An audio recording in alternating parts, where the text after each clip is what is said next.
هیچ وقت تو هیچ تبلیغاتی مخصوصا برای لباس یه آدم چاق جذاب نبوده واسه بیننده. اینجا جاییه که میخوان محصول رو جذاب نشون بدن، جذابتر از اون چیزی که هست. حتی این کوکاکولایی که ما صحبت کردیم یه برندیه که همه میدونیم چقدر ضرر داره، ولی هنوز تو تبلیغاتش طوری نمایش داده میشه که این نوشیدنی سلامتی تمام نخوری میمیرید. خب یه آقای چاق هم نیاز به کت شلوار داره. یه دیپلماتی که هیچ وقت فیت نبوده امروز هم کت شلواری میخواد که مثلا مدل تنشه. میگه این که همیشه فشن شو و عکاسیش میبینم تن مثلا دیوید بکام و فلان و فلان، من برام تو چی بگم؟ سخیفه، وحشتناکه، منزجر کننده است. من برخورد میکنم به این که یه نفر اگر احساس میکنه چند دست لباس جذاب داره که بهش میاد مدله، فقط اینو ببینیم که این دختر فکر کرده خوشگله و داره جلو ما یه قدمی میزنه و چه کار شیرین و جذابی، حتما پولی هم بابتش میگیره. نه، خیلی کار سختیه. از یک جنگ میتونه یک هنرمند الهام بگیره، از یک انفجار میتونه الهام بگیره، از یک رویش درخت میتونه الهام بگیره، از موسیقی جدید میتونه الهام بگیره. چقدر مصرف کننده اون ترندن. خب رفتار مصرف کنندگان اون ترند یه وقتایی عجیب میشه. یهو سرتون میبری تو جامعه و احساس میکنی همه سری دوزی شدن. هر عکسی که میگیرن رو بیشتر بهش فکر کنم، بیشتر نگاه کنم، تأمل کنم، همینطوری چلپی و عکسو نزنم. رابطه‌ای بین این رنج کشیدن و آفرینش هنری هست؟ یعنی تمام بخش هنری همینطوره. یعنی شما رو اگه مجبور کنه روزی 10 تا تابلو نقاشی بکشون، 10 تا تابلو دیگه شما نیستی.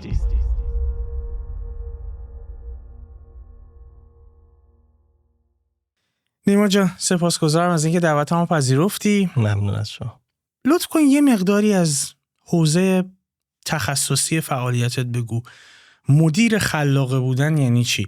اینو از این جهت میپرسم که خب درگیر امور متفاوتی هستی، از برندینگ و در حقیقت طراحی و دیزاین و عکاسی و اینا گرفته تا قص الهازا، و خب ممکنه سوال پیش بیاد برای مخاطب که دقیقاً مدیر خلاقه بودن یعنی چی؟ خیلی ممنون از دعوتت، متشکرم. ببین آرش، من تخصص اصلیم امروز عکاسیه و تو شاخه عکاسی فشن و مد دارم کار میکنم.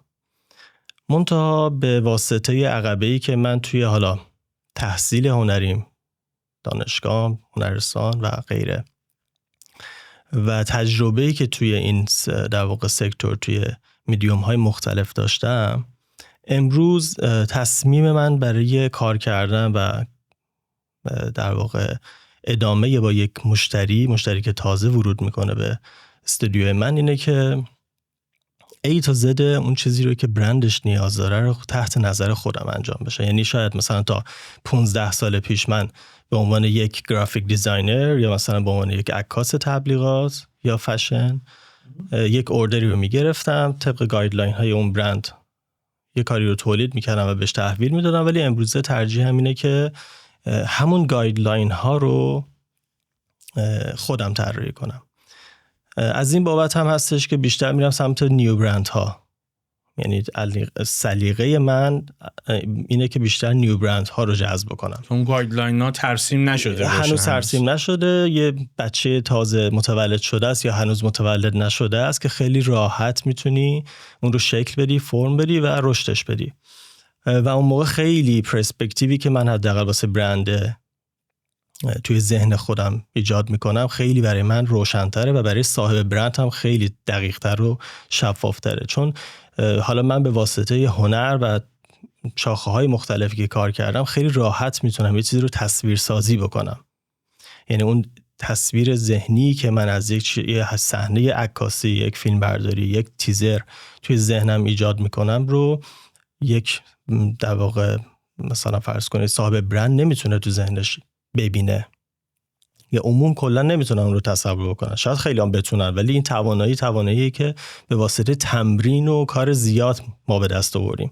به خاطر همین وقتی که از اول خط شروع میکنی با یک برندی کار کردن، میتونی اون پرسپکتیو رو خیلی راحت براش نمایش بدی و میتونی بهش بگی که ببین برند تو امروز توی همچین جایگاهی نیاز فرض کن به لوگو تایپ داره، لوگو در واقع به یک پالت رنگ داره، نیاز به یک رنگ سازمانی داره، نیاز به یک پترن داره و همه اینا رو می خودت براش باز میکنی که هر کدوم اینا کجا به درد تو میخوره.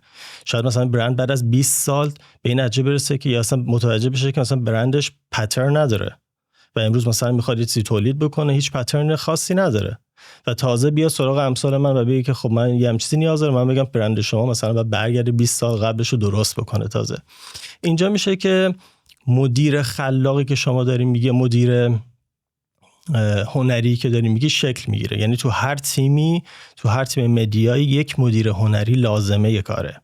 برای شروع هر در واقع کاری توی هر برندی یک مدیر هنری نیاز هست که امروز من سعی میکنم اون بخش رو هم خودم انجام بدم برای برندهایی که دستم میگیرم و نتیجهش هم به نظر خود من خیلی مطلوب تر میشه. حداقل من میدونم که اون تجربیاتی که دارم چندین سال رو خیلی راحت تر میتونم توی یک برند پیاده سازی بکنم و نتیجهش رو به صاحب برند ثابت بکنم. چون میدونی کارهای ما ثابت، یعنی یه کاری وقتی اوردر میگیری و انجام میدی تموم میشه میره دیگه، هیچ تعهدی انگار به اون کاره نداری و این خودش حسش برای من اینطوریه که خب چی شد؟ یعنی زحمتی که من واسه مثلا یه کار تولیدی، یه کاری که در واقع کشیدم چه نتیجه‌ای گرفت؟ و وقتی نمیتونی اون نتیجه رو ببینی خودت موتیویت نمیشه واسه کارهای بزرگتر. به خاطر همینه که سعیم بر اینه که امروزه مدیر هنری یک برند باشم اول و بعد تصمیم بگیریم با برند که یواش یواش تو چه در واقع پلتفرم‌هایی میتونه ورود بکنه و چه کاری نیاز هست که تولید بکنه.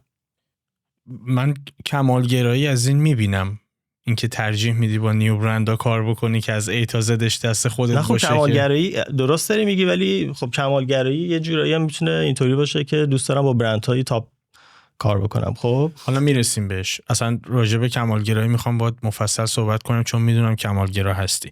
توی یه گپ و گفت دوستانه‌ای که قبل گفتگو با هم داشتیم قبلا به این موضوع پرداخته بودیم.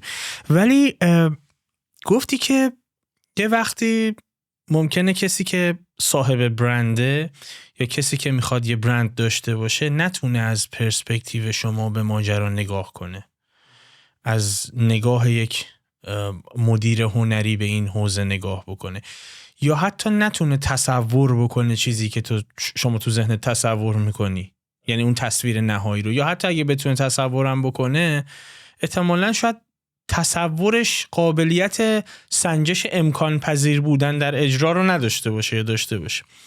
سوالم اینه که با این چجوری برخورد میکنی؟ یعنی نیو برند یه نفر میاد پیشت و خب هیچ ایده، نه که هیچ ایده نداره، واقعا از منظر اجرایی خیلی نمیدونه چیزی که میخواد اصلا قابلیت اجرا داره یا نه، یا اصلا ممکنه نگاهش با نگاهت خیلی متفاوت باشه.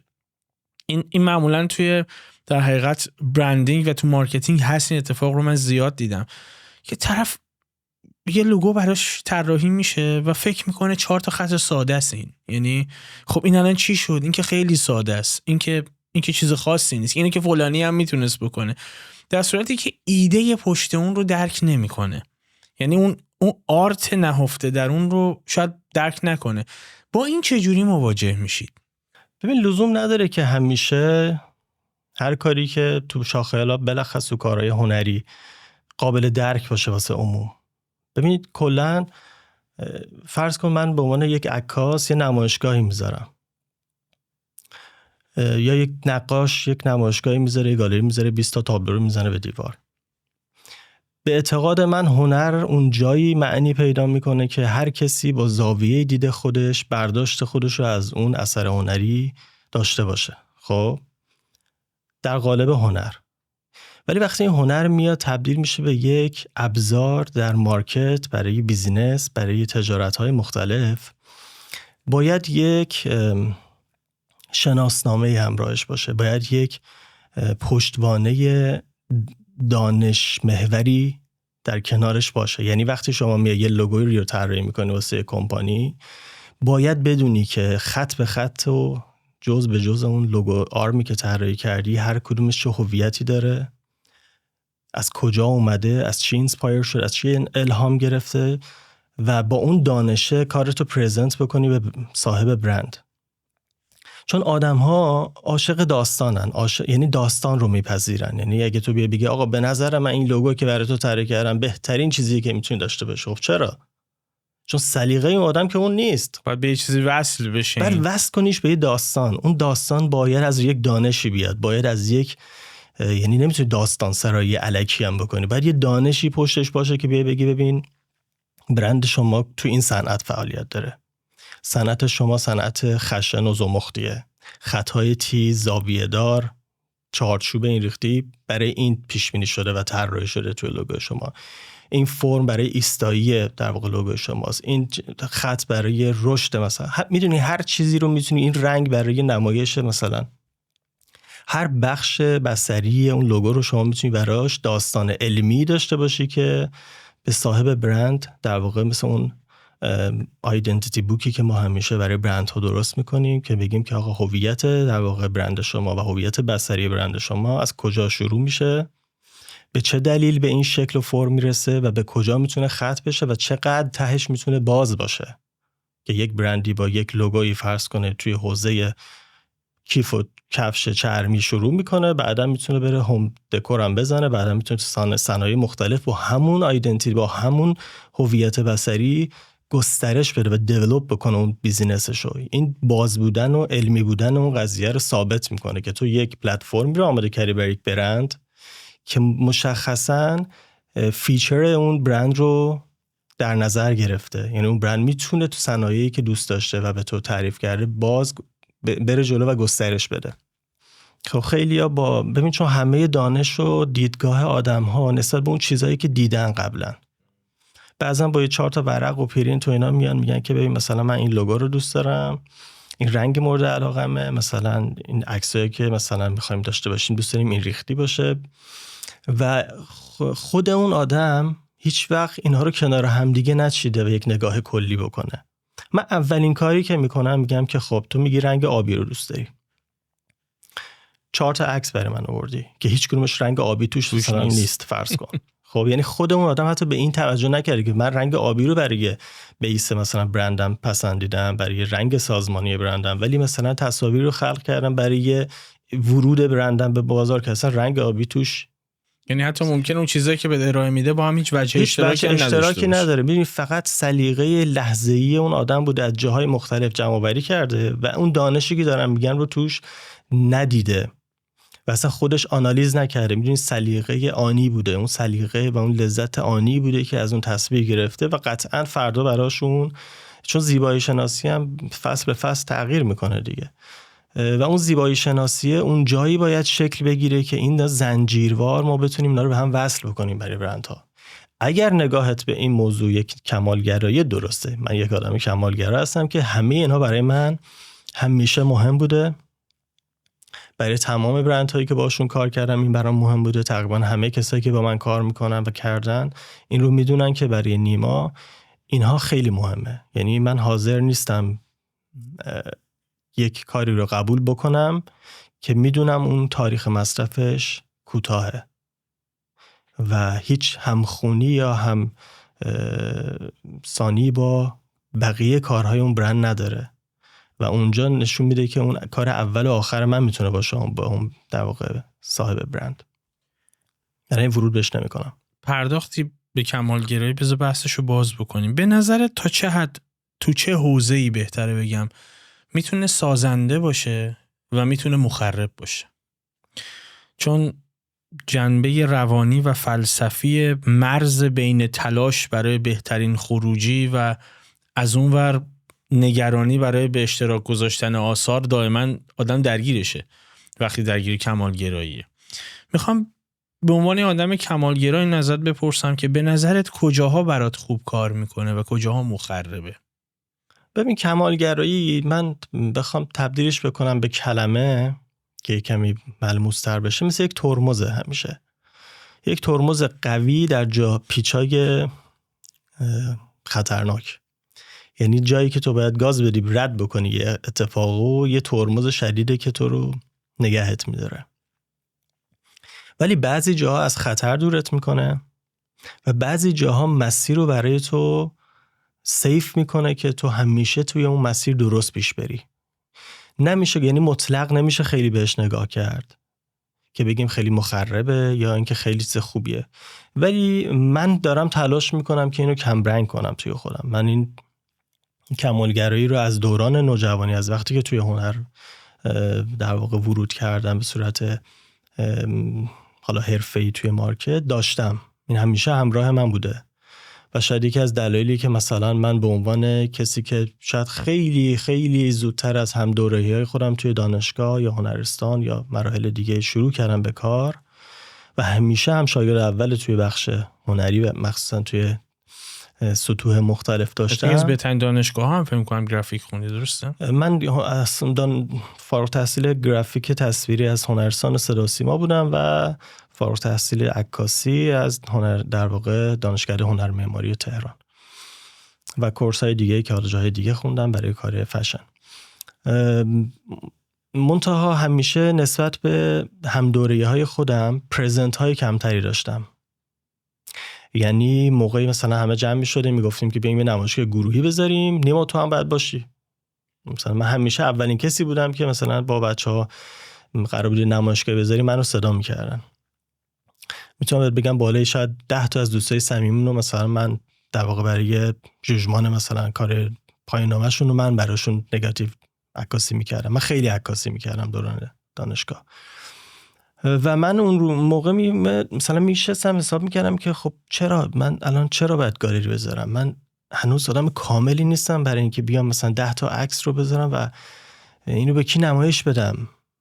استادام بیان، خب اون استادام دارم تو دانشگاه بهشون اینا نمایش میدم، یا یک گروه هنری. میدونی همیشه احساس میکنی که نسخه کاملتری از خودت رو قراره داشته باشی در آینده دور یا نزدیک، در آینده نزدیک به اون میرسی و اون موقعی که تو میتونی گالری بذاری و این خب میرسی به اون نقطه مجددا احساس میکنی آره نقطه بعدی کاملترم دیگه. دقیقاً هیچ وقت اون نقطه نمیرسه و اینجا اون ترمز است. اون ترمز است که وقتی شما مثلا بعد از 20 سال کار توی یک حوزه‌ای بهت میگن که چند تا گالری گذاشتی و میگی که مثلا 10 تا، خیلی عدد کمیه. خب و خیلی از هنرمندان مطرح امروز توی مارکت ما به خاطر تعداد پرزنت ها و نمایشگاه هایی که در سطح جهان برگزار کردن به شهرت رسیدن و شاید 1/10 سواد فرض کن دانشجوی دیگه ای که مثلا من میشناسمش و هیچ وقت گالری نذاشته نبودن و خودشون هم میدونن این موضوع رو. خب و این موضوع یعنی اون هنر باید به نمایش گذاشته شه، هنر باید دیده شه، باید نقد بشه، باید به بنبست بخوره بعضن تا دوباره بتونی خودت رو بسازی، درست بکنی و یه کار جدیدتری رو خلق بکنی. این اتفاق توی من خیلی کم افتاد به خاطر موضوع کمالگری و این رو من چندین ساله دارم روش کار میکنم و این رو توی خودم دارم کمترش میکنم و بعضن آزمایش هایی میکنم که یه کاری رو انجام بدم که ببینم مثلا بازتاب آدم ها چیه و اونجا میفهمم که اصلا خطم درسته غلطه، چقدر نقد میاد نسبت به اون کار و خیلی راحت تر شدم توی کارم و خیلی راحت تر میتونم کارم رو پرزنت بکنم حتی به یک مارکت جدید. این کمالگرایی باعث میشه قطعاً که احتمالاً از نتیجه کاری که برای برندهای دیگه میکنی راضی باشی. یعنی حداقل چیزی نزدیک به رضایت رو بهت میده دیگه، چون احساس میکنی سعیتو گذاشتی و خب اونا رو رشد میدی. ولی میخوام تقابلش رو با رشد برند شخصیت بدونم. همین کمالگرایی باعث نمیشه بیشتر وقت تو رو برندهای دیگه بذاری تا خودت؟ چرا این اتفاق امروز خیلی محسوسه واسه من و ملموسه که من اونقدری که باید روی پرسونال برندینگ خودم، ببین البته یه چیزی رو بهت بگم، من توی مارکت سنتی به اعتبار رسیدم.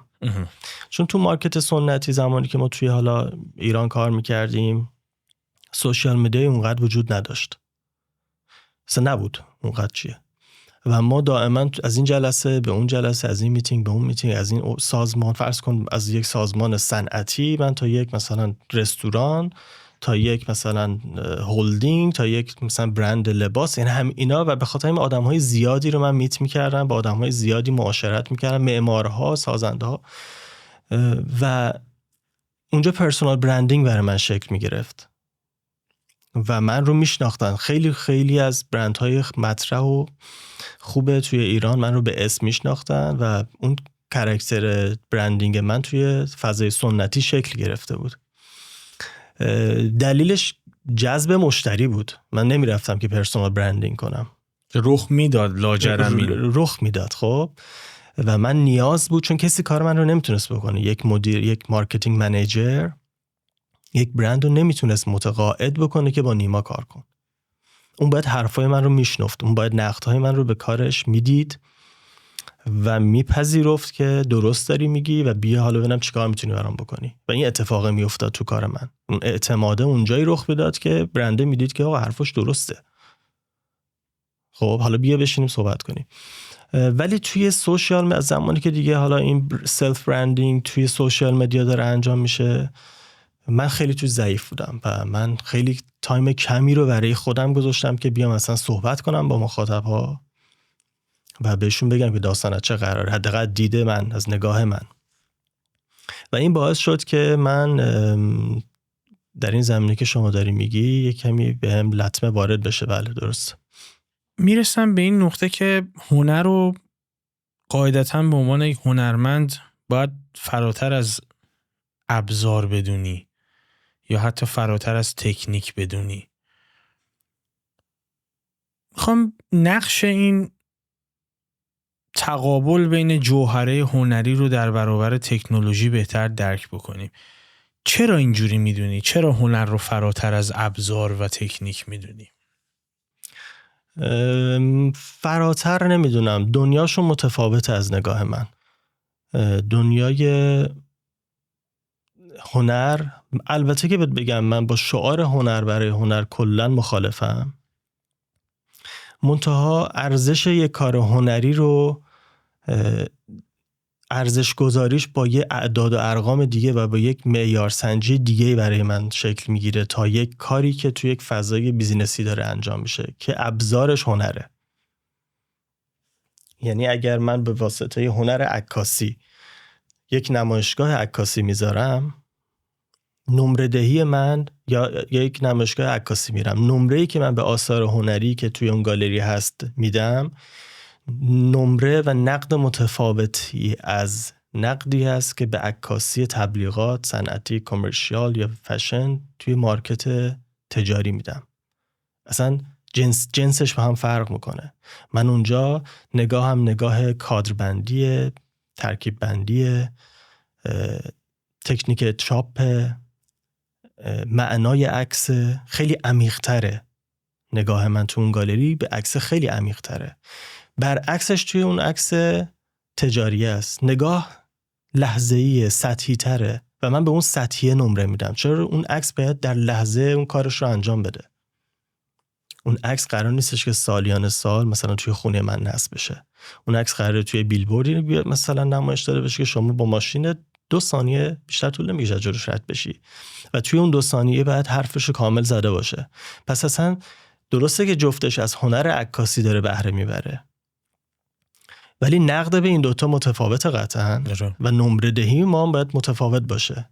یعنی من هیچ وقت نمیتونم بگم نیمایی که عکس مثلا فلان مثلا پورتره از فلان آدم گرفته با فلان کاغذم چاپ کرده و این کار مثلا توی مثلا فلان بی‌ان‌آل هم جایزه گرفته، با این نیمایی که مثلا امروز برای فلان برند یه عکسی میگیره، این مثلا باید روبروی هم دیگه قرارش بده. مثلا نمیتونم همچین کاری بکنم. من نمیتونم اون شخصیت هنری خودم رو بعضا بیارم توی بیزینس و باهاش شواف بکنم، چون اصلا اون هیچ ربطی به این کار نداره. تنها ربطش تکنیکی هستش که من دارم از یک ابزاری به اسم دوربین، به اسم قلم، رنگ یا هر چیز دیگه‌ای در این دوتا به صورت مشترک استفاده میکنم و قطعاً یک دانش بصری رو به من اون بخش میده که من بتونم اینجا ازش استفاده بکنم.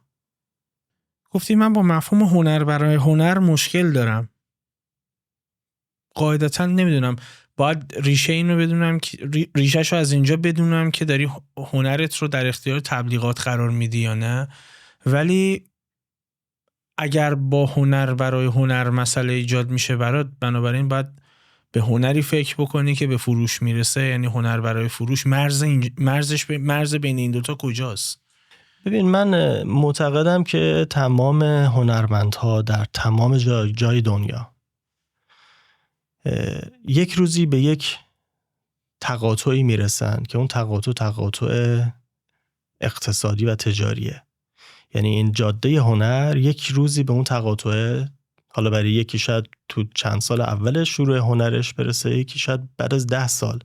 یعنی شاید یه هنرمندی رو شما پیدا کنی که 10 سال اصلا کسی نمیشناختتش، فقط تو خونش میشسته تابلو میکشیده و میذاشه تو خونش خاک میخورده. اون روزی که تصمیم میگیره یه گالری بذاره، رسیده به اون تقاطع. چرا اون روز تصمیم گرفته که آثار هنریش رو نمایش بده؟ اون روزی که میخواد نمایش بده نیاز به یک دیده شدن داره، نیاز به تشویق داره و بعد از این نیازه میره به مرحله بعد که تقاضا ایجاد میشه. تابلوتو میخوام. حالا میتونه نفروشه، ولی وقتی که دیگه محصولتو در معرض فروش قرار گرفته، تو رسیدی به تقاطع تجارت. یعنی من نگاهم اینه که هنر برای هنر اگر بود، هیچ وقت هنری کشف نمیشد.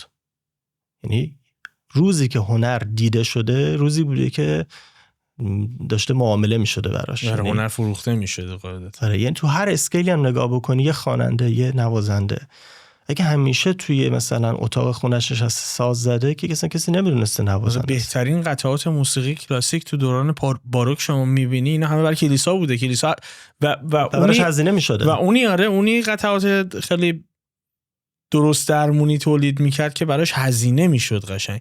و اون هنرمندی که با کلیسا فعالیت نمیکرد، موزیشنی که با کلیسا فعالیت نمیکرد و همکاری نمیکرد، معمولا تو فقر میمرد. دقیقاً این اتفاق میافتاد. بنابراین یه ارتباط مستقیم میشه بین این پیدا کرد که هنرمندها حتی بیشتر، البته در قالب سنتیش، معمولا در دوران زندگیشون ثروتمند نمیشدن. مفاهیم تغییر کرده امروز ولی قبلا اینطور، یعنی در تاریخ هنر رو که بررسی میکنی، ون گوگ ها زیاد بودن تو همه شاخه‌های هنری، چون هنرمند اصلا بعضا خودش نمیدونسته که آرتیسته. یعنی چون تعریف ها این نبوده که اون آدمه داره کار عجیب و غریبی انجام میده، از نگاه خودش، و بعدن کشف میشده. یعنی شاید بعد از یک قرن کشف میشده که این تابلو که از مثلا ونسان ون گوگ پیدا شده چی بوده، اصلا چقدر این کار تکنیکالی قوی بوده، مفهومی قوی بوده و اصلا چی میخواسته بگه این آدم. و دغدغه‌ش هم خودش بوده، اصلا نیازی نمیدیده که آدم ها درکش بکنن، دغدغه بین خودش بوده و تابلوش. خب خلقش کرده و بعدن بقیه درگیر این دغدغه شدن و اون یک نیاز درونی بوده که اون داشته به اون نیازه میپرداخته.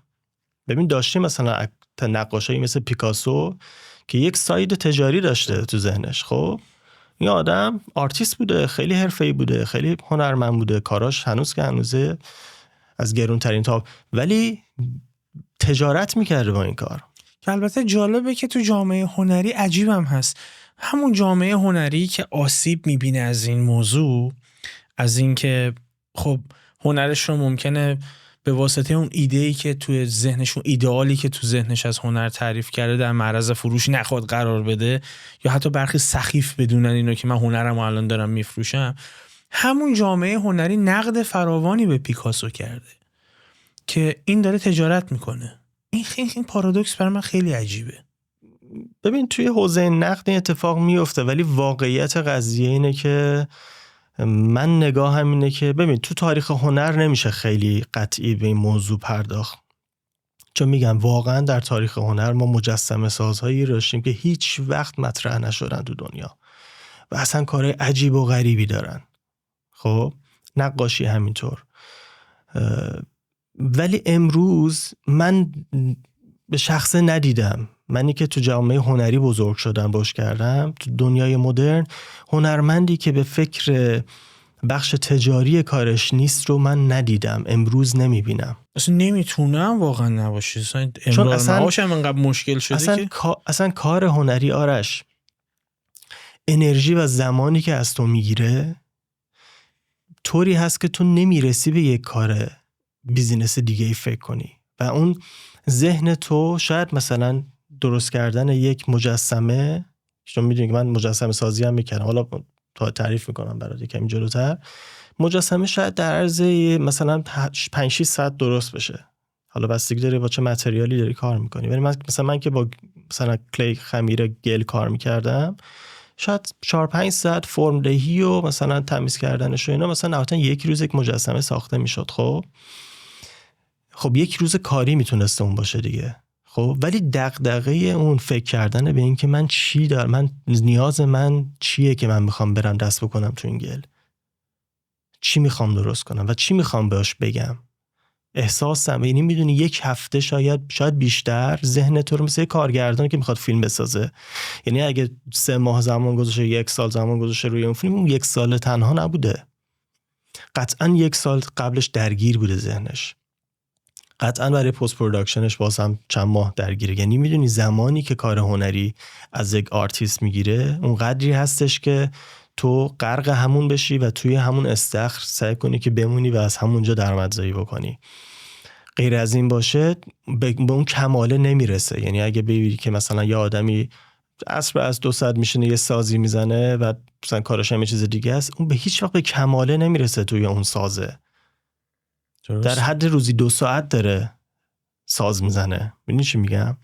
چیزی شبیه به تخلیه خودشه بیشتر. دقیقاً یه تراپیه فقط. یعنی مثلا نمیشه اونو در تاریخ هنر بیای مثلا یه شابلونیش بکنی یا مثلا یه مقیاسی قرار بدی یا مثلا بتونیم بقیه رو جاج بکنیم که حالا مثلا خب اینم داره کار هنری میکنه ولی تجارتش یه چیز دیگه است، پس اون هنر برای هنره.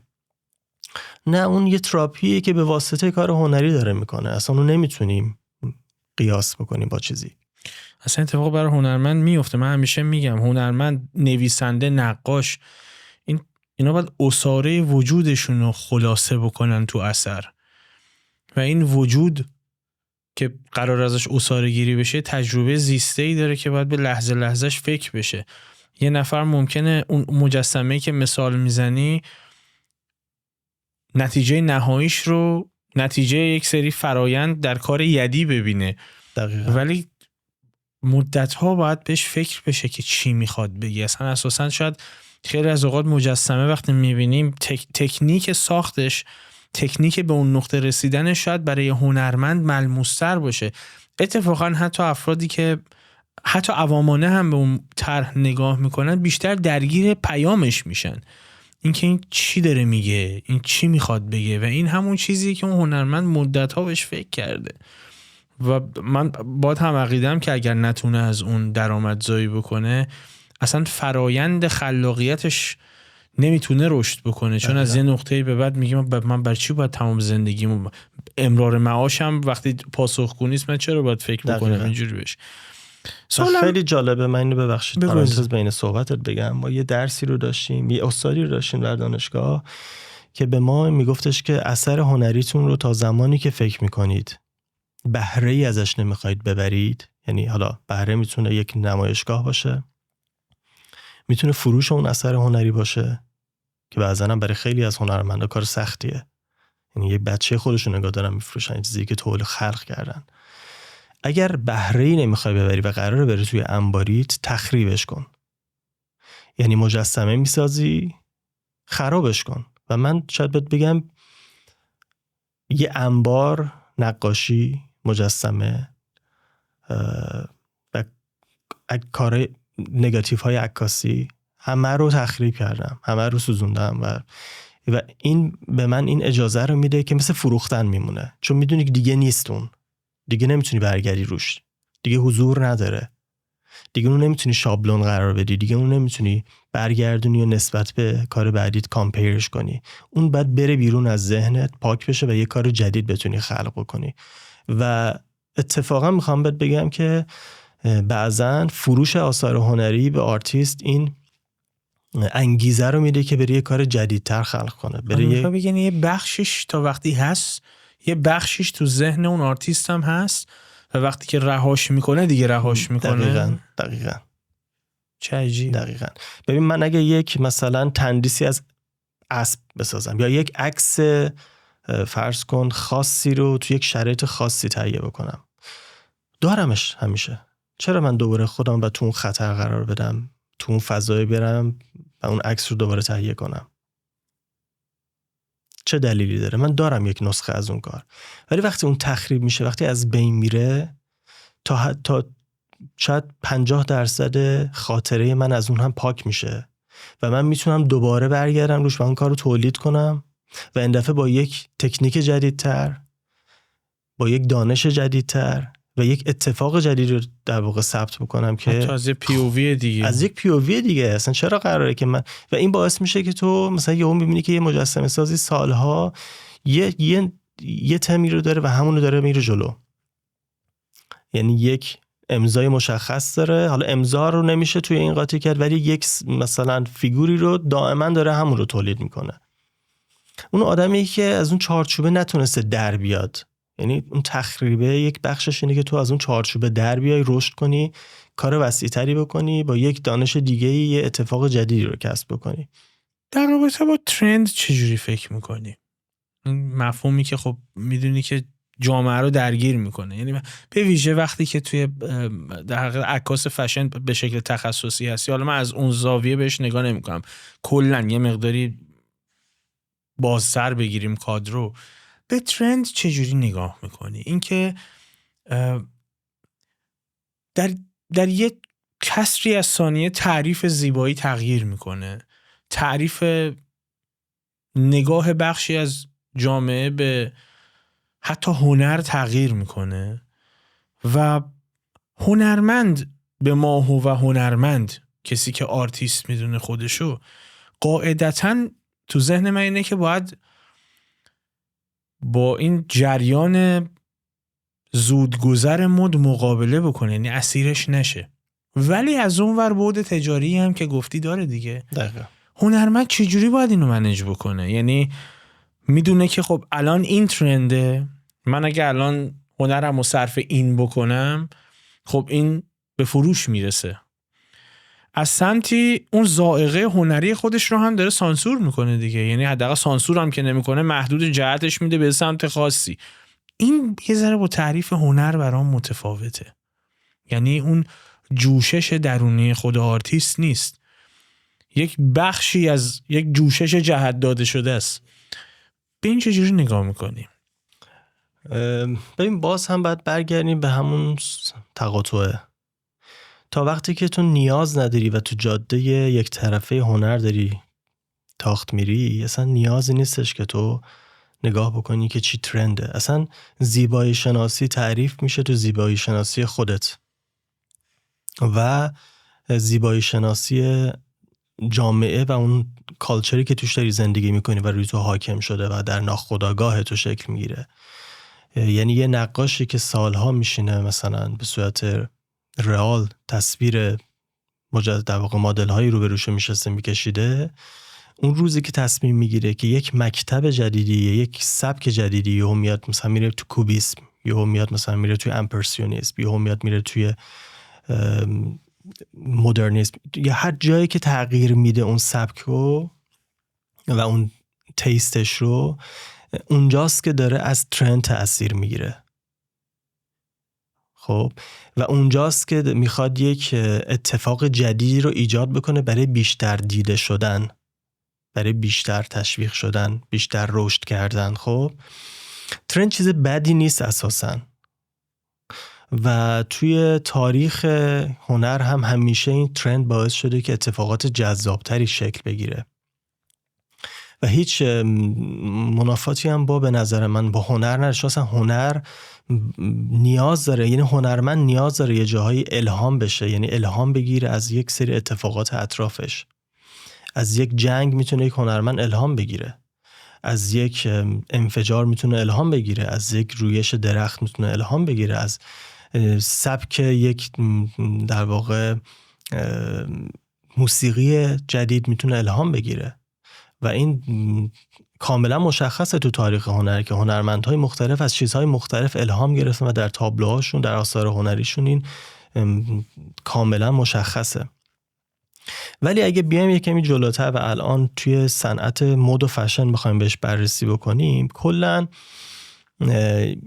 یک کمی سمت بیزینسی و تجاری این موضوع قوی تره. یعنی برندها بعضا تصمیم میگیرن، یعنی ترندها رو بعضا هنرمندا طراحی نمی‌کنند.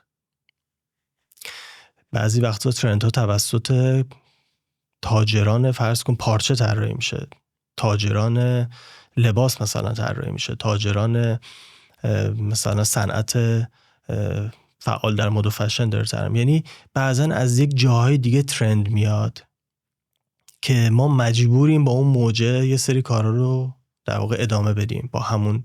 اینجا اون تیست هنری ما باید ترکیب باشه با این ترنده. یعنی من به سبک خودم اون ترند رو اجرا میکنم، X و Y هم با سبک خودش اجرا میکنه. ما میتونیم با سبک، اینجاست که اون کریتیویتیه میاد کمکت، اونجاست که اون دانشی که شما داری میاد کمکت که تو مجبور نباشی که یک چیزی که ترند میشه رو عیناً کپی بکنی. اتفاقی که این روزها ما زیاد تو سوشال مدیا میبینیم، یه چیزی ترند میشه، یه دختر مثلا 16 ساله اون رو میسازه، یه پسر 20 سالمون رو میسازه، یه آدم مهندس هم میره میسازه، بعد دکتر هم میره همون کار، بعد با یک موزیک، با یه تم. اصلا من این رو درک نمی کنم که یه چیزی که ترند میشه چجوری میتونه اصلا یک پزشک با یه چیز ترند خیلی سخیف، حالا نگاه من، بیاد مثلا یک ویدیویی درست بکنه فقط بخاطر اینکه ترنده. خب اینجا با این بخشش میتونیم مشکل داشته باشیم، درموش بحث بکنیم. ولی اگر همین ترنده، آقا این ترند آنالیز داره دیگه، ما میگیم که آقا این ترند چرا ترند شد، یه بخشایی داره که بیننده رو جذب کرده، یه شعری داره که یه جای گیر انداخته تو رو، یک نوع کاتی داره، یک نوع ادیتی داره که تو رو جذب کرده. اینا در واقع عوامل و فاکتورهای مختلفی این رو ترند کرده. اگه ما بیایم اینو درست آنالیز بکنیم، من میتونم خلاق ترند بعدی باشم، من هنرمند میتونم خلاق ترند بعدی باشم مخصوص بیزینس شما، مشخصا برای یک پزشک، مشخصا برای یک مهندس معمار، مشخصا برای یک طراح لباس. شما لزومی نداره که همیشه هر ترندی میاد با همون آرایش برای همه بیزینس استفاده بکنی. و اینجا یه کار جاییه که من میگم که دیگه اصلا نمیشه فقط با یک ترند، یعنی با یک نسخه به همه بیمارا رسیدگی کرد و خب همون مقوله پیچیده‌ای میشه. مقوله پیچیده ترند هم همینه، اینکه یه هنرمند میتونه از زاویه هنری بهش نگاه بکنه، ولی خب اینو باید در نظر بگیری که چند درصد آدم از زاویه هنر به یه ترند نگاه میکنن، به دلایل شکل گیریش نگاه میکنن، چقدر مصرف کننده اون ترندن. و خب رفتار مصرف کنندگان اون ترند یه وقتایی عجیب میشه. یعنی یهو سرتون میبری تو جامعه و احساس میکنی همه سری دوزی شدن.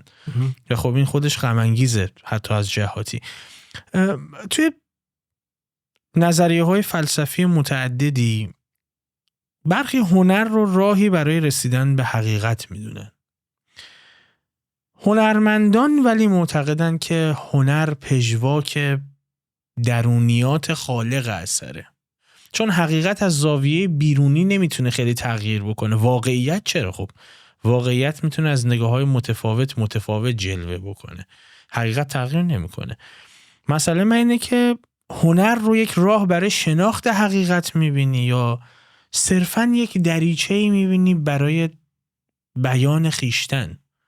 این برام خیلی مهمه که بدونم، نگاه‌هام متفاوته بهش.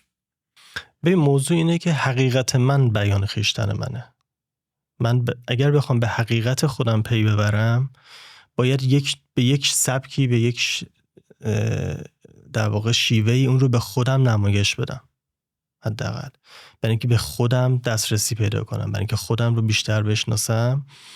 باید به واسطه کارهای مختلفی که میکنم به اون برحال، یکی میاد با کتاب خوندن، با شعر خوندن، یکی میره با کتابای فلسفی، خودشناسی، جامعه شناسی، فیلم دیدن و خیلی چیزای دیگه میاد مثلا به یه بخشی نهفته درونی خودش پی میبره که اون حقیقته. چون ما چیز مطلقی در جهان وجود نداره به اعتقاد من. تنها مطلق اون چیزی که تو هستی. وجود خودت توی چیز مطلق همون چیزی که هستی. یعنی اون حقیقت رو اگه بتونی درک بکنی به واسطه هر چیزی، حالا هنرمندها، نوازنده ها، موزیسین ها، عکاس ها، نقاش ها، تا اونجایی که خودشون رو در حین انجام کار هنری فقط دارن میبینن نه تجاری، بله من زمانی که دوربین مثلا آنالوگ دستم میگرفتم میرفتم تو کوچه خیابون ها عکاسی میکردم، نگاه من با دیدن شما متفاوت بود. شمایی که میگم جامعه اطرافیانم، خب من نگاه میکردم از دریچه دوربین به اون چیزی که یا از درون من میومده، آنالیزش نکردم هیچ وقت، یا از گذشته من میومده، یا نیاز آینده من بوده. یعنی قطعاً چرا حالا من دوران آنالوگ رو دارم مثال میزنم، چرا؟ برای اینکه ما برای هر یک فریم عکسی که میگرفتیم زحمت باید میکشیدیم، هزینه باید میکردیم، بعد خریدی میکردی، سرمایه گذاری میکردی و بعداً باید میرفتی چاپش میکردی و یعنی اون داستان هم برای تو یه پروسه طولانی بود هم هزینه بر. من یادم نمیره مثلا ما میرفتیم فیلم های سوخته از سازمان صدا سیما میگرفتیم، اینا فیلم هایی بود که برای سینما استفاده میشد و فکر کنم مثلا 10% تاش هنوز رکورد نشده، ما اون 10% رو به تو تاریخ خونه پیدا میکردیم و حلقه میکردیم و مینداختیم تو. فقط برای چی؟ برای اینکه ما انقدر عکاسی میکردیم دیگه اصلا نمیتونستیم، پول دانشجو بودیم دیگه، چقدر بریم فیلم بخریم؟ فیلم ها موقع گرون بود و ما می‌بردیم از فیلم‌های سوخته اینطوری که بعضن می‌رفتیم مثلا 6 فریم عکس می‌گرفتی یا مثلا می‌رفتی 10 حلقه عکاسی می‌کردی، می‌بردیم مثلا از هر حلقه مثلا 10 تا عکست اکسپوز شده، بقیه سوخته بوده از قبل، یعنی تو روی نگاتیو سوخته‌اش اکسپوز شده در واقع رکورد کردی و این باعث می‌شد که من هر عکسی که می‌گیرم رو بیشتر بهش فکر کنم، بیشتر نگاه کنم، تأمل کنم، همینطوری چلپی اون عکسو نزنم. و اونجا تو تمام بخش هنری همینطوره، یعنی شما رو اگه مجبور کنه روزی 10 تا تابلو نقاشی بکشون، 10 تا تابلو دیگه شما نیستی. یا اگه به یه تکنیکی برسی که مثلا با همین آیپد جلوت بتونی هر ثانیه 4 تا اثر هنری دیجیتالی تولید بکنی، نمیتونی بگی این اثر هنری از درون من اومده و این حقیقت درون منه، چون براش زمانی نذاشتی، اصلا فرصتی نشده که بخوای بهش فکر بکنی. به نظر من اون اثر هنری که تو بیشتر براش فکر میکنی، بیشتر براش زمان میذاری و از هر جهتی، از چه مالی چه معنوی، برات ارزشمندتر میشه و دلیل در واقع تفکر بیشترتون نسبت به اونها در اثره، اون حقیقت درون تو رو نمایش میده. بله من میگم یک عالم مجسمه ساختم که فقط شاید خانواده‌ام و دوستان صمیمی اونها رو دیدن. اونا دقیقاً منن، اونا دقیقاً خود منه، چون من اصلا روی اونها هیچ تمرکز من روی اونهایی نبودی که قراره این تولید بشه، بره روی گالری دیده بشه، پسندیده بشه، خرید بشه یا هر چیز دیگه ای. یک هفتم زمان میبرد، باز یک هفته من روش کار میکردم، بهش فکر میکردم. خب اونجا اون اثر هنری خود منه، ولی قطعاً عکسی که امروز من برای یک برند میگیرم من نیستم. من چند روز پیش اتفاقی که از دوستان صمیمیم یه نقدی داشت روی عکس‌های من و من جواب اون نقد رو اینطور بهش گفتم که حالا نقدش رو بلنده، اون رو عنوان نمی‌کنم، ولی جواب نقد این بودش که من برای یک سری گایدلاین های مشخص دارم کار میکنم امروز. این من نیستم. این من نیستم. و اون نقد قشنگیه، دوست خوبم و اون از دوستان دانشگاهی من بود و این نقدیه که تو باید به عکس من در زمان دانشگاه میکردی. اگه اونجا میکردی من جواب داشتم براش. ولی امروز عکس ما عکاس‌ها در صنعت تبلیغات، فشن یا هر چیز دیگه‌ای زیر نظر خیلی از گایدلاین ها و استانداردها داره طراحی میشه و تولید میشه. اینها صرفاً اون هنرمند نیستن، ولی قطعاً ذائقه من توش سهم داره و دخیله. قطعاً دانشی که من از پیش روی هنر عکاسی و یا هنر بصری داشتم توی اون کاملا مشخصه، ولی تمامیت من نیست. خیلی به نکته جذابی اشاره کردین که چون سخت‌تر بود خلقه عکس، خلقه تصویر، قاعدتا اون موقع بیشتر بهش فکر میکردی. از این نمیدونم میتونم نتیجه گیری بکنم که با دوربین دیجیتال مشکل داری یا نه، ترجیح میدادی آنالوگ بمونه یا نه، ولی یه سوالی که ازت دارم اینه که اول به من بگو آیا بین هنرمندان معاصر اون میزان از وقتی که هنرمندا در دوران شاید قدیم وقت میذاشتن برای اثرشون میبینی یا نه؟ و اینکه آیا ماندگاری آثاری که در جهان معاصر خلق میشه، کیفیتشون، نمیدونم شاید بگم ابهتشون به اندازه آثار کلاسیک هست یا نه؟ برای من نیست، قاعدتا برای جامعه هنری هم نیست دیگه. کلا همه چی سرعت گرفته و این سرعت ما هم سوار این عرابه ایم دیگه، ما هم جدا نیستیم. ما هم مجبوریم که سریعتر یه کاری رو تولید بکنیم. به هر حال روزی که دوربین دیجیتال اومد، خیلی جالبه که بدونی دوربین دیجیتال دقیقاً تو دورانی اومد در مارکت ایران که من دانشجو بودم. اواسط دانشگاه بود و ما خب با دوربین آنالوگ کار می‌کردیم. چه حالی شدی؟ آره.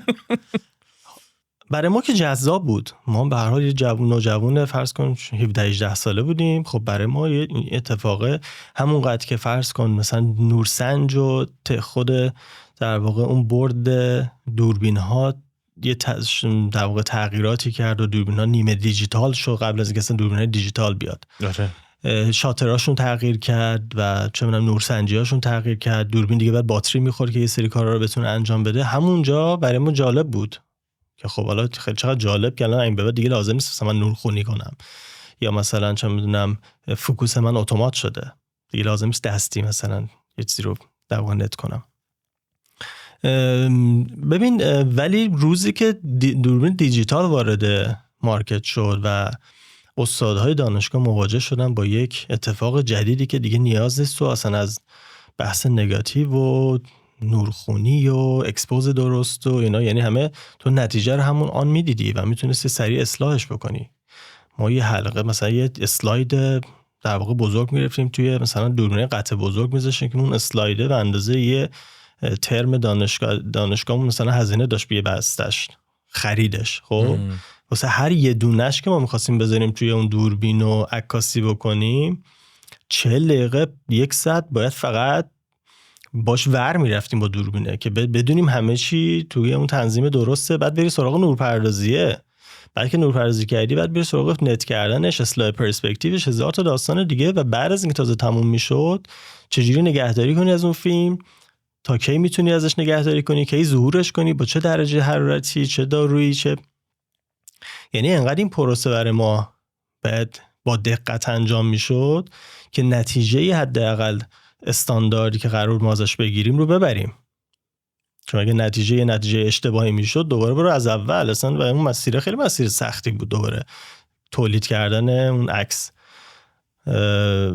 و ورود اون دوربین ها به دانشکده اصلا همه باورها و اون چیدمان تحصیلی رو به هم ریخت و خیلی از بچه‌ها اصرار داشتن که با دوربین دیجیتال مثلا پایان نامه‌هاشون رو اجرا بکنن و خیلی از استادا مخالف بودن و خیلی از استادام موافق بودن. یعنی میگفتن به هر حال تکنولوژی و اومده و ما از این به بعد روش، و این تا جا بیفته و سیستم آموزشی این رو بپذیره که دانشجوها میتونن یه سری از مشق‌هاشون رو با دوربین‌های دیجیتال بگیرن خیلی طول کشید. یعنی حداقل به دوره ما که نرسید این اتفاق. به هر حال ولی اون یک ریولوشن، یک انقلابی در صنعت عکاسی بود که اصلا بخش‌هایی از هنر عکاسی رو حذف کرد که لذت عکاسی در اونها بود به اعتقاد من. و اون بخشی هم که شما داری اشاره می‌کنی، یعنی تفکر بیشتر و زمان بیشتری که ما مجبور بودیم به خاطر اون نگاتیو و اون فیلم میذاشتیم، باعث میشد که ما بیشتر فکر کنیم، بیشتر اهمیت بدیم به اون عکس. اهمیتش مهم بود. یعنی من یک عکسی که 1 روز کامل وقتمو گرفته قطعاً میرفتم یه قاب خیلی خفن براش میخریدم، با بهترین متریال اون رو چاپ میکردم و بهترین جایی که میدونستم اون قاب رو میذاشتم و اون قاب برای من نتیجه چندین هفته زحمت و تلاش بوده و این نتیجهش این نتیجه‌ای بوده که نمیتونستم خیلی راحت بگم بندازمش توی گوشه کمد. که امروز اون نتیجه اونقدر نتیجه ارزشمندی از نگاه نه من عکاس متاسفانه و نه بیننده اون اثر هنری در سطحی تر ازش رد میشه. بله. من با حامد توکلی که صحبت میکردم در رابطه با ساعت، واقعا همین موضوع رو بیان کرد که دموکراتیزه شدن تولیدش باعث شد که حتی رو به سخیف شدن هم بعضی جاها بره. و خب این خیلی جالبه. حالا خیلی اهل نقاشی شاید نبودم، تو خیلی بهتر از من میدونی، ولی راجع به موسیقی و معماری اینو قشنگ میشه دید. یعنی الان من برمیگردم به عقب چند سده گذشته، دوران موسیقی رمانتیک، دوران باروک. یه نفر برای اینکه نتیجه چیزی که نوشته روی سانگ رایتر بشنوه دیگه قابل تخمینه که چه بلایایی باید میکشید. بالاخره همه رو باید مینوشت، همه رو ارنج میکرد و بعد میبرد روی سن، بالاخره اجرا میشد تا این بفهم اصلا چی نوشته. دقیقاً. و خب این نتیجهش چی شد؟ الان کجا رو ببره بالا، کجا رو بیاره پایین، کجا رو تغییر بده، هارمونی چی رو به چی اضافه کنه. و امروز اینجوری نیست. امروز اون سانگ رایتره میتونه بشینه پشت کامپیوتر و نوت به نوت اد کنه و ریل تایم بشنوه چی کار داره میکنه، تغییرش بده. یعنی با این امکانات میشه 120 تا سمفونی 9 بتهوون نوشت، ولی یه نفر نیست که بنویسه. یعنی من آثار موسیقی رو که نگاه میکنم اصلا دیگه چیزی شبیه به معجزه است. وقتی الان دارم گوش میکنم، برمیگردم عقب آثار کلاسیک گوش میکنم، میبینم اصلا برای من شبه معجزه شده دیگه. الان چه من هم چیزی نمیشنوم، اصلا همچین چیزی کسی تولید نمیکنه. دیگه برمیگردم مثلا موزارت رو میبینم تو اون سن و سال کم که از دنیا میره و این همه اثر یکی از یکی شگفت انگیزتر. اصلا چطور ممکنه به تمام جوانبش فکر کرده باشه یه آدم و قشنگ اون حس رو میگیری، در صورتی که شما موسیقی رو امروز وقتی گوش میکنی برای تاریخ مصرف داره. دقیقا همون نوع از هنر دیگه. به نظرت رابطه‌ای بین این رنج کشیدن و آفرینش هنری هست؟ یعنی رابطه مستقیم میبینی بینش؟ 100% کاملا. ببین میگم ما نقطه عطف صحبتمون اون تقاطع هست همیشه. یعنی ما هی باید برگردیم روی اون جایی که هنر باید تولید بشه که فروخته بشه. اصلا برای همین از اونجا شروع کردم، چون لاجرم باید بهش برسیم. آره. اونجاست که سرعت مهمه. چند تا در سال تولید میکنی مهمه، چند تاش فروش میره مهمه و این میشه یک بازار رقابتی. خب و از اون سمت چقدر ماندگاره مهم نیست، چقدر تاریخ مصرف داره اصلا مهم نیست، چقدر درک بشه نشه مهم نیست، چون یک هفته قراره گوش بدی. ببین شاید این مثلا جدیدن دیدی که مثلا با صدای خواننده های قدیم یه شعر جدیدی رو درست میکنن و پخش میکنن و صدا همون صداست. موزیک هم خب به هر حال طراحی یک هوش مصنوعی تمیز درست و حالا همه چیش هم سر جاشه. به هر حال یک علم ریاضی و در واقع منطقی هم پشتش هست دیگه، همه چی رو سر جاش یک کاری تولید شده. گوش میدی و خیلی سورپرایز میشی و شوک میشی و اون برات خیلی عجیبیه، ولی یه بار گوش میدی، بار دوم گوش میدی، بار سوم اصلا ردش میکنی و اصلا تاریخ مصرفش شاید 3 بار پلی کردن اون موسیقی دیگه هم بهش بر نمیگردی، اصلا دیگه بهش بر نمیگردی. یک و شاید نسخه دومی از این هم تولید بشه با یه هنرمند دیگه اصلا گوش ندی، اصلا حاضر نشی که بهش گوش بدی. چرا؟ اون جایی که بیننده مخاطب اثر هنری رو به معنای دیدن یک اثر هنری میخواد و میپذیره، چه سینما باشه، چه موسیقی باشه، چه یه تابلوی هنری، چه مجسمه، فرقی نمیکنه. نیاز ذهنت و مغزت و روحت و این رو به تو میگه که من اون حسی که از آرتیست اومده بیرون رو میخوام ببینم. یعنی ما انسان ها، من همیشه در جواب کسایی که میگن که هوش مصنوعی عکاسی رو از بین میبره، که احتمالاً یکی از سوالات تو هم خواهد بود، میگم که اگر ما انسان ها رو یک روزی تبدیل به ربات بشیم، یعنی اون روح و احساس از ما گرفته بشه و ما هم تبدیل به یک ربات بشیم، قطعاً اون روز هنر عکاسی وجود هست، هیچ هنری وجود نداره. چرا برای یک ربات فرقی نمیکنه؟ اصلا چرا شاتری رو بزنه جنریت میکنه دیگه. خب یعنی روزی که احساس از آدمیزاد گرفته بشه اون روز قطعاً. ولی همین امروز شما تو سطح خیابون مثلا توی ترکیه شاید زیاد دیدی توریستا و آدم‌هایی که با دوربین‌های آنالوگ دارن سطح شهر رو میرن و عکاسی میکنن. دوربین‌هایی که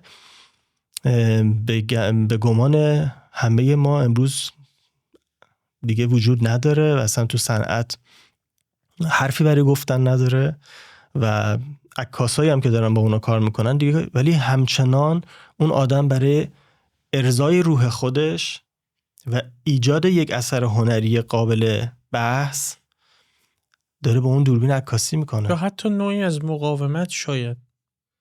نه مقاومت، ببین من تو بخش تجاری رو میپذیرم که ما باید با تکنولوژی پیش بریم، ولی تو بخش هنری چه مقاومتی؟ من یه سوال از شما دارم. شما فرض کن 3D پرینتر ها کی اومد؟ تاریخش رو یا از دوره‌ای که اومد. خب شما فکر کن تو یک نمایشگاهی شرکت میکنی که با توسط 3D پرینتر ها یک سری تندیس ساخته شده.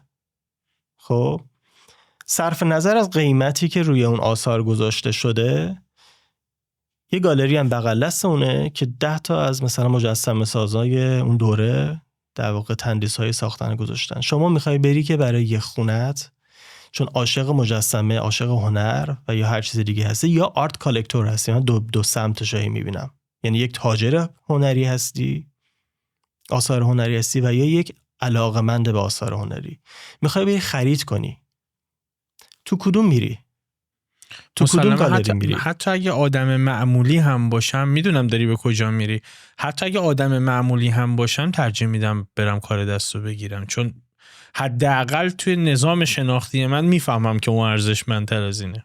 همه این درک رو دارن. اون جای این درک رو شما میذاری یه گوشه و میری ورود میکنی به اون بخش که میری از تولید یک ماشین خرید میکنی که مصرفش برات مهم نیست، تاریخ مصرفش هم برات مهم نیست. فرض کن یه سازنده‌ای هستی که برای مثلا لابی یه هتلی میخوای یه چیز هیوجی رو فقط دیزاین شده ببینی و بذاری اونجا و کارتو تحویل بدی بیای بیرون.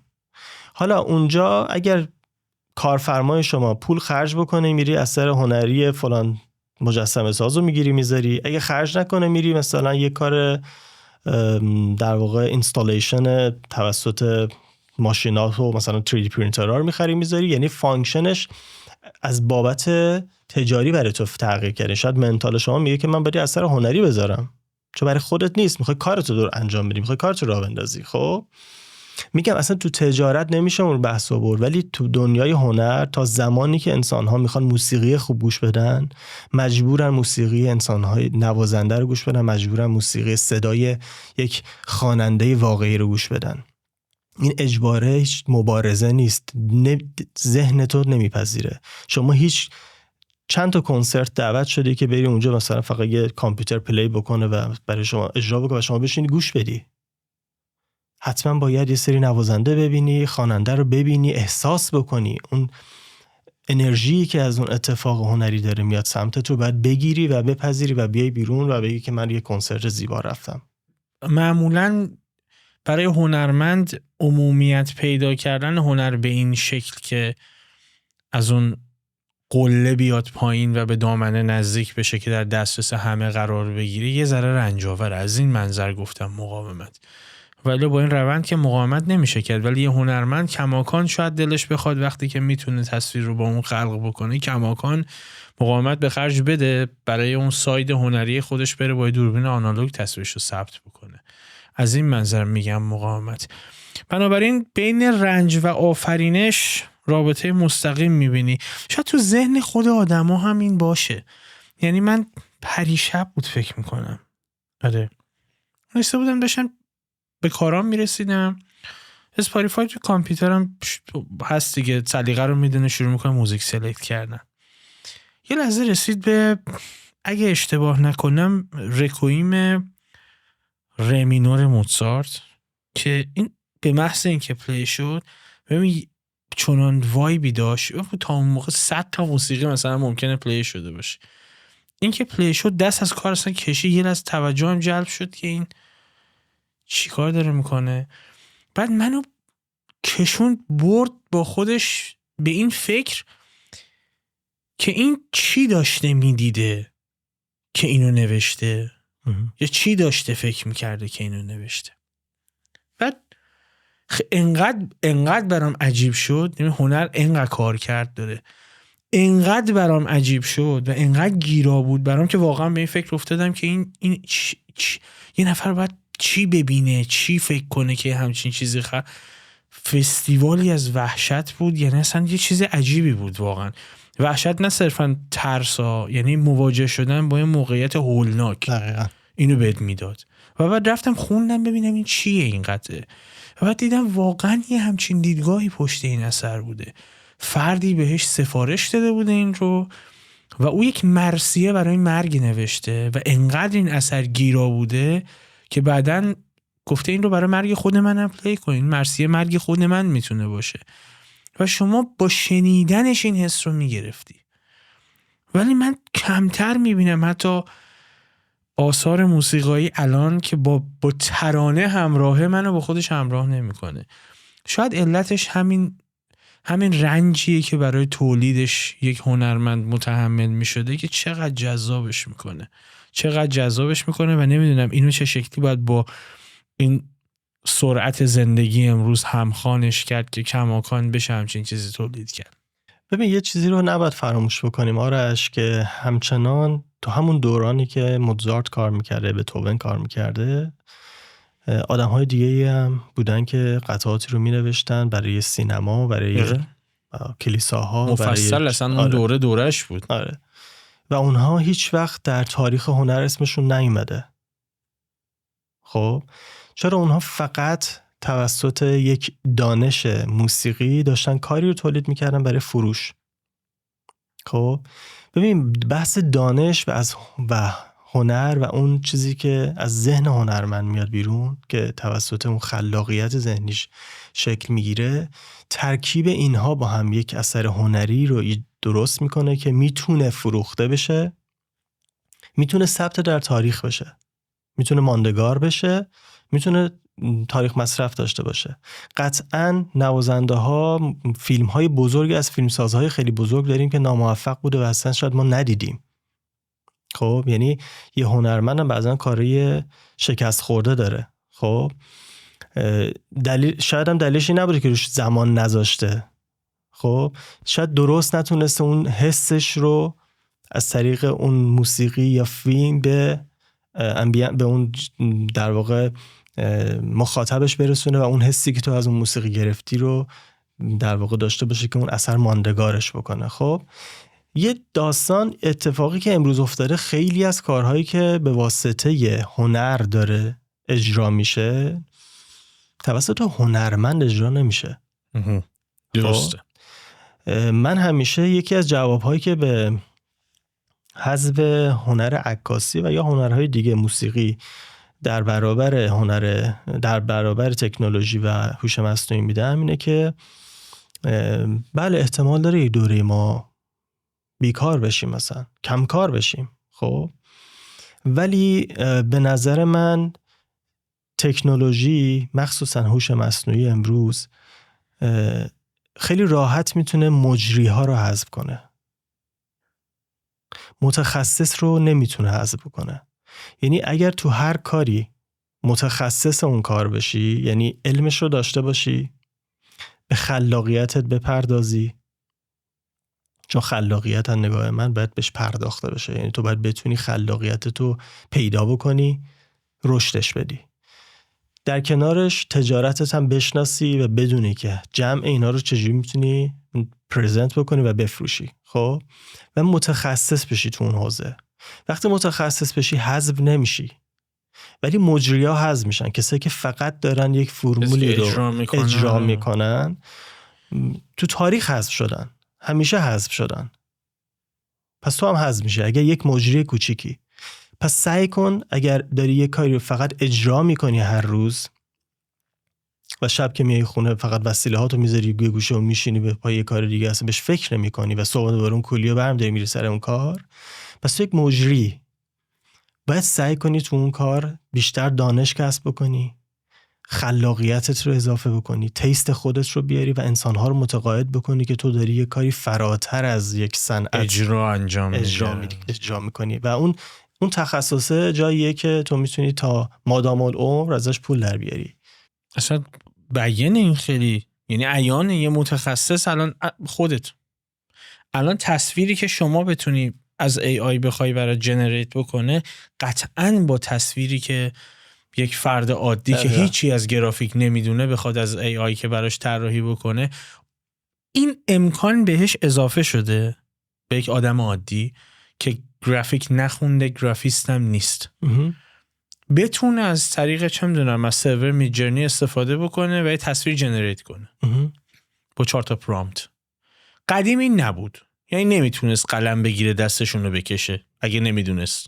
حالا امروز هست، در دسترسش هست تکنولوژی که بتونه این کار بکنه، ولی کماکان یک متخصص میتونه چنان تصویری بکشه بیرون از AI که یک آدم عادی نمیتونه بکشه، چون نور رو میشناسه، چون پرسپکتیو رو میشناسه. دقیقاً. قبول در موضوع میتونم، دلم میخواد ساعت‌ها راجع به موضوع باهات صحبت بکنم ولی میدونم که ممکنه مخاطبم براش جذاب نباشه. میخوام بپردازم به حوزه‌ای که الان به شکل تخصصی درش مشغولی، یعنی عکاسی برای فشن.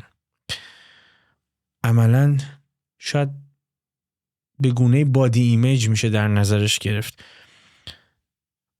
توی عکاسی فشن معمولاً استانداردهایی برای زیبایی تبلیغ میشه. ابعاد اخلاقی و تأثیر اجتماعی این استانداردها رو بهش فکر میکنی؟ یعنی عملاً عکاسی فشن جوری تشویق به زیبایی حقیقی یا تقویت کلیشه است؟ ببین عکاسی فشن، میگم نگاه من به عکاسی فشن اونقدر نسبت به هنر و نقدهای هنری عمقی نیست. خیلی توی زمین تجارت غلط خورده و آلوده به خیلی چیزها شده. من تنها تفاوتی که شاید با یک مجری در این زمینه دارم اینه که از یک عقبه هنری و تلاش‌های متفاوت در شاخه‌های متفاوت هنری، میدیوم‌های مختلف که کردم، امروز توانمندترم توی این حوزه. فقط همین. ولی فشن ذاتش چیزی نیستش که من خیلی عمیق بخوام بهش بگم که داره دقیقاً چی کار میکنه، چون یک بخشش نگاه هنرمندای توی این حوزه است، مثل من به عنوان عکاس که میام مثلا یه چیزی رو، یک سبکی رو ترند میکنم، یک مدلی رو با یک ظاهری در یک زاویه دید جدید عکاسی میکنم، میام از یک متریال جدید توی عکسم استفاده میکنم، میام یک چیز به درد نخور توی مثلا فضای دور و برم میارم و یک آبجکت جذاب توی اون ترکیب بندی عکسم میکنم و این میشه فرض کن یک ترند. خب این نگاه منه. ولی از سمت دیگه این تجارت بزرگ فشن کار خودشو داره میکنه و توی اون بخش نمیتونی خیلی بگی که دقیقاً داره هدفش تجارته یا زیبایی شناسی ما رو میخواد تغییر بده و یا هر چیز دیگه ای. به خاطر همین این دوتا یه پارادوکسی با هم دیگه دارن که تو باید این رو بپذیری که یک بیزینسه. همون چون یه جنبه یعنی یه چالش فلسفی اخلاقی هم داره، اینکه چطوری به عنوان عکاس فشن آیا میشه تو این حوزه از تبدیل به کالا شدن انسان جلوگیری کرد؟ چون انسان فرقی نمیکنه چیه کیه.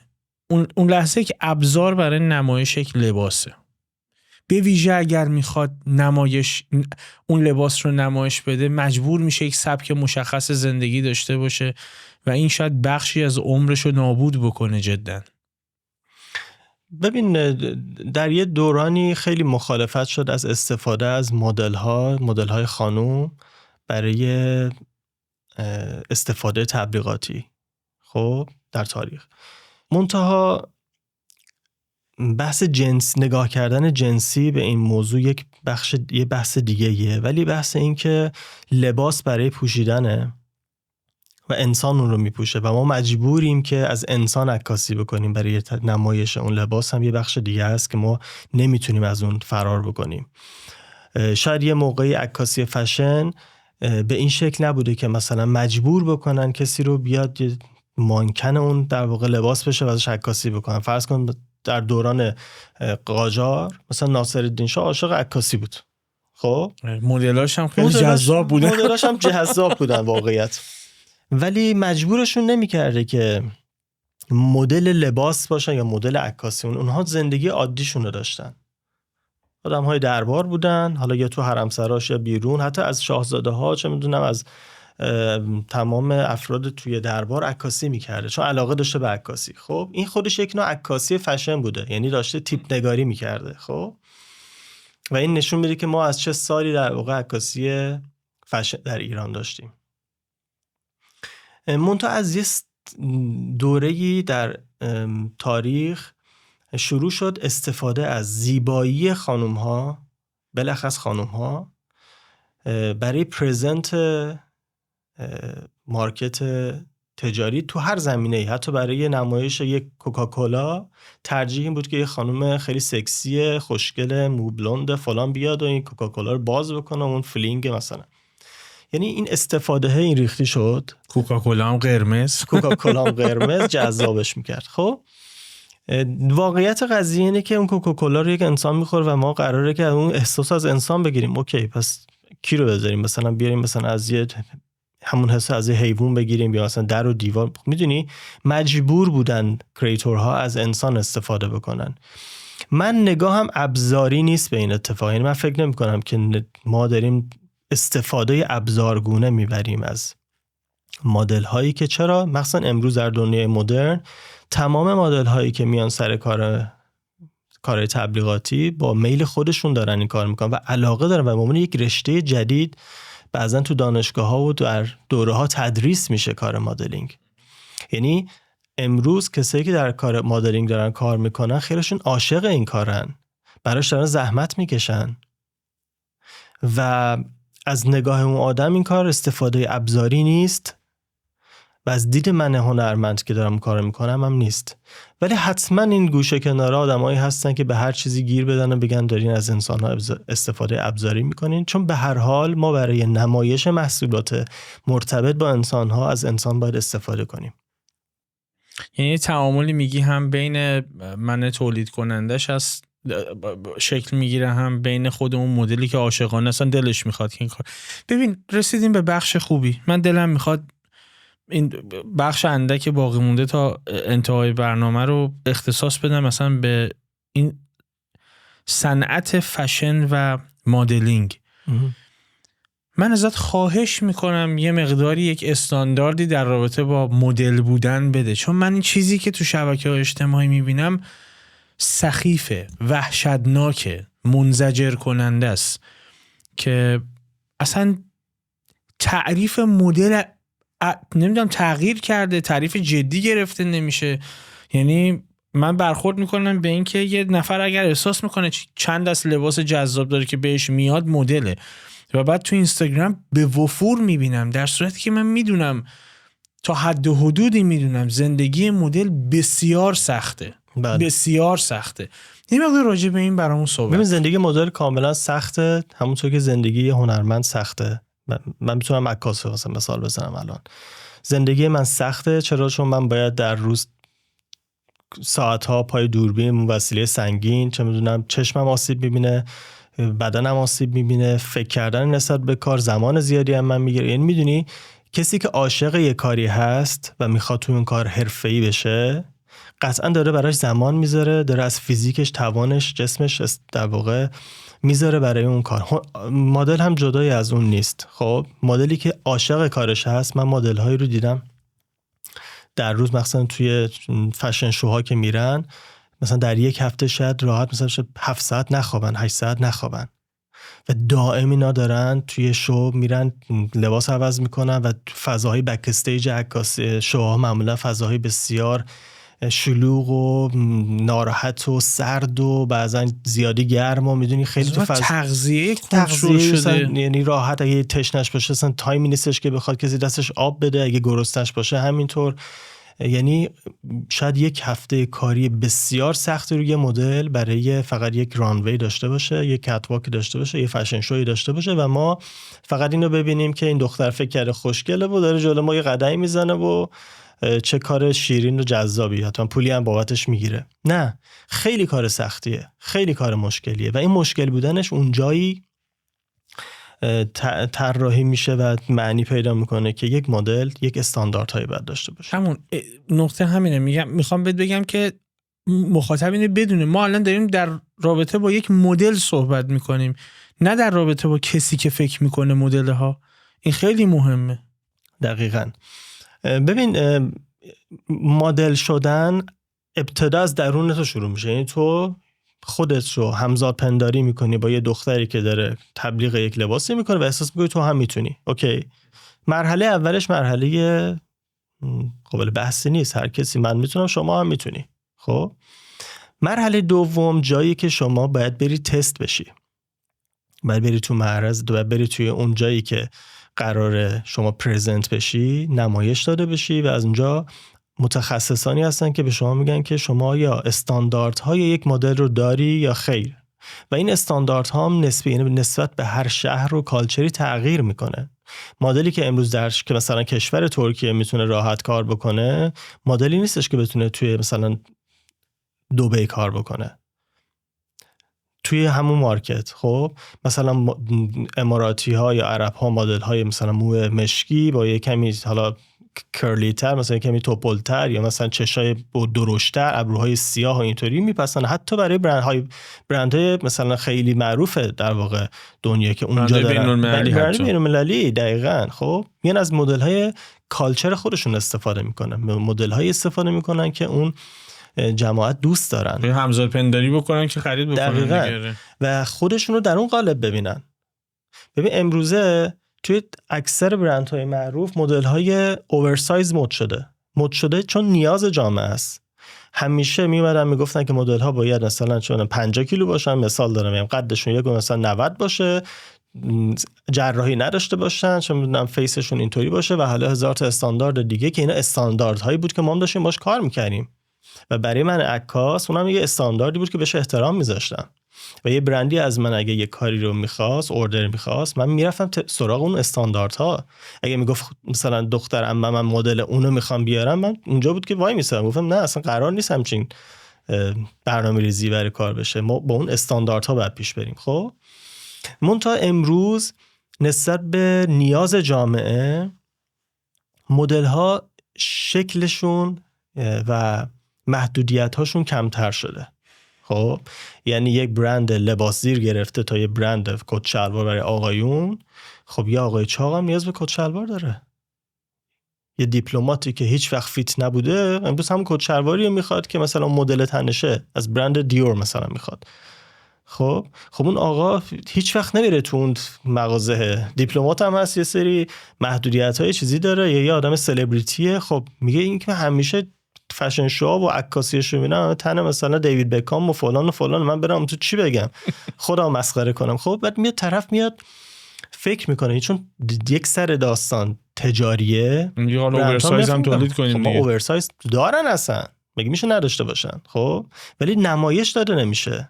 هست ولی بازار خرید فروش نداره چون دم دست دیده نمیشه. همیشه بوده. حالا یک سری از در واقع طراحی مختص یک سری اندام‌های خاصه، اوکی، ولی یک سری بیسیک ها، یک سری چیزایی که روزمره زیاد استفاده میشه، خب قطعا سایزهای بزرگی هم داره ولی روش نمایش داده نمیشه. چرا؟ چون که هیچ وقت تو هیچ تبلیغاتی مخصوصا برای لباس یه آدم چاق جذاب نبوده واسه بیننده. ما اونجا جاییه که میخوان محصول رو جذاب نشون بدن، جذابتر از اون چیزی که هست. حتی این کوکاکولایی که ما صحبت کردیم یه برندیه که همه میدونیم چقدر ضرر داره امروز، همون موقعش هم میدونستن، ولی هنوز تو تبلیغاتش طوری نمایش داده میشه که این نوشیدنی سلامتی تمام نخوری میمیری.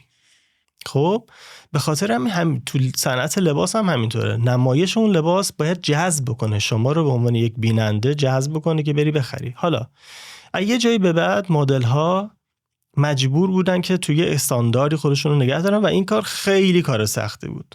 غذا نمیخوردن، نوشیدنیاشون کنترل شده بود، تفریحاتش ول کردن دیگه قاعدتا. حالا ببین اون مدلی که داره حرفه‌ای کار میکنه تصمیم با خودشه که بره توی اوورسایز ها قرار بگیره یا توی فیت مدل ها باشه یا توی مدل هایی باشه که فقط برای مثلا رانوی ها خوبن، برای کتواک ها خوبن، یا مدل هایی که برای چینا کاتگوری میشن، یا برای فقط استیج های عکاسی خوبن، یا مدل هایی هستن که توی سینما میشه ازشون استفاده کرد، توی تبلیغات تلویزیونی یا جاهای دیگه. خب این مدل ها خودشون اول تصمیم میگیرن که چه سبکی رو دوست دارن و مدل در واقع مدیرهایی که و نیروهای متخصصی که مدل ها رو دسته‌بندی میکنن برای اینها خط تعیین میکنن، میگن که آقا شما مدل بیوتی، یعنی کاتگورایز میکنن. بله 100%. اگه نشه اونجاییه که هر کسی به قول شما میگه من مدلم، اونجایی که خاله و عمو گفتن تو خوشگلی برو مدل شو. خوشگلی از نظر من داره. آره اونجا اصلا صحبتی خیلی رو اون موضوع نداریم. ولی اونجایی که مدل ها به صورت حرفه‌ای دارن کار میکنن فیلتر میشن، دسته‌بندی میشن.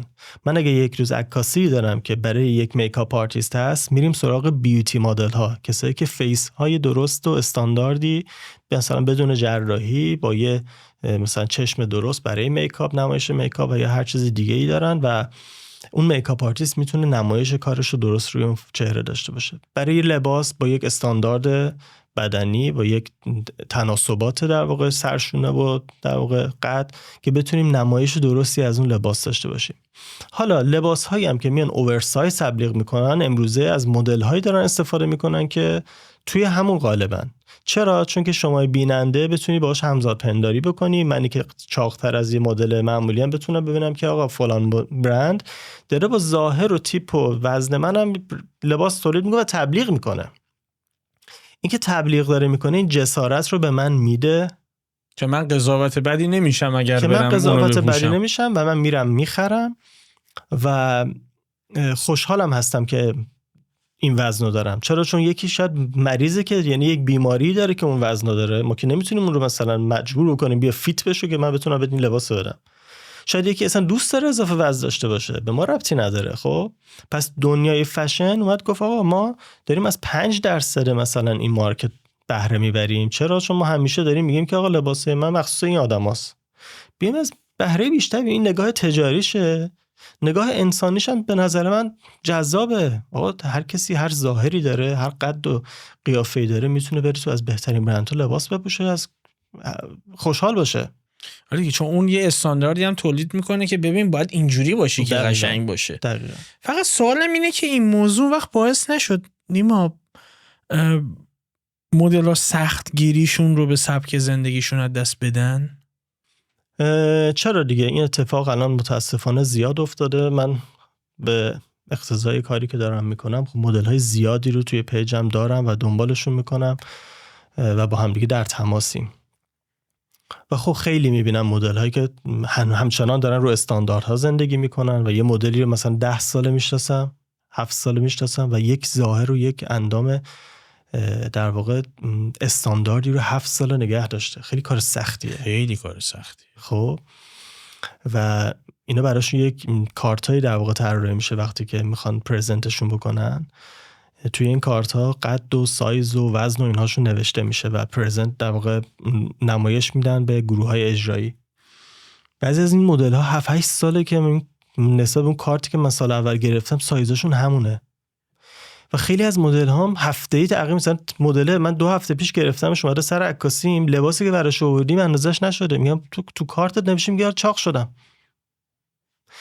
آخه چجوری ممکنه من 2 هفته پیش از در واقع مدل ایجنسی تو مدل در واقع شما رو بوک کردم برای عکاسی، امروز اومدی اینجا لباس من استایلیست من رفته 2 هفته لباس چم کرده، لباس برات تنگه، چاق شدم، اصلا معنی نداره تو این کار. اون مدلیه که پریده وسط داستان و اصلا اون جایی که ما میگیم که حالا عمود گفته خوشگلی، بابات گفته، اونجاست که استاندارد رعایت نمیشه. حالا اصلا بحث ایرانی و غیر ایرانیش هم نیست. توی همین ترکیه مدل ایجنسی داریم که داره خارج از استاندارد کار میکنه، با مدل هایی کار میکنه که خارج از استاندارده. اون مدل میتونه همیشه توی قالب چاق برای کارهای کمی اوورسایز ارائه بشه، ولی تو نمیتونی اون مدل رو تو هم فیت ببریش. آره دقیقاً. خیلی سخته این چیزی که گفتی. من دارم فکر می‌کنم طرف 7 سال تو یه سایز تو یه شیپ مونده، یعنی زحمت میکشن، پشتیگیر نمیتونه 7 سال توی وزن آره. بمونه و بعد سر وزن کشی پدر خودشو در که برسه به اون نقطه و این دائما باید در کل طول فصول تو همین شرایط باشه. بله. چون ممکنه فشن ویک های مختلف برندم کتواک داشته باشه. بله خیلی مشکله. بنابراین این چالش ذهنی هم داره برای داشتن بدن آرمانی. سوالم اینه که اینا چجوری با این کار سخت میتونن سلامت روانشون رو حفظ کنن؟ چون من میدونم خیلی از مدل های حرفه‌ای تو نزدیکانم بوده که از خسته شدن از انجام این کار، یعنی بریدن دیگه قشنگ.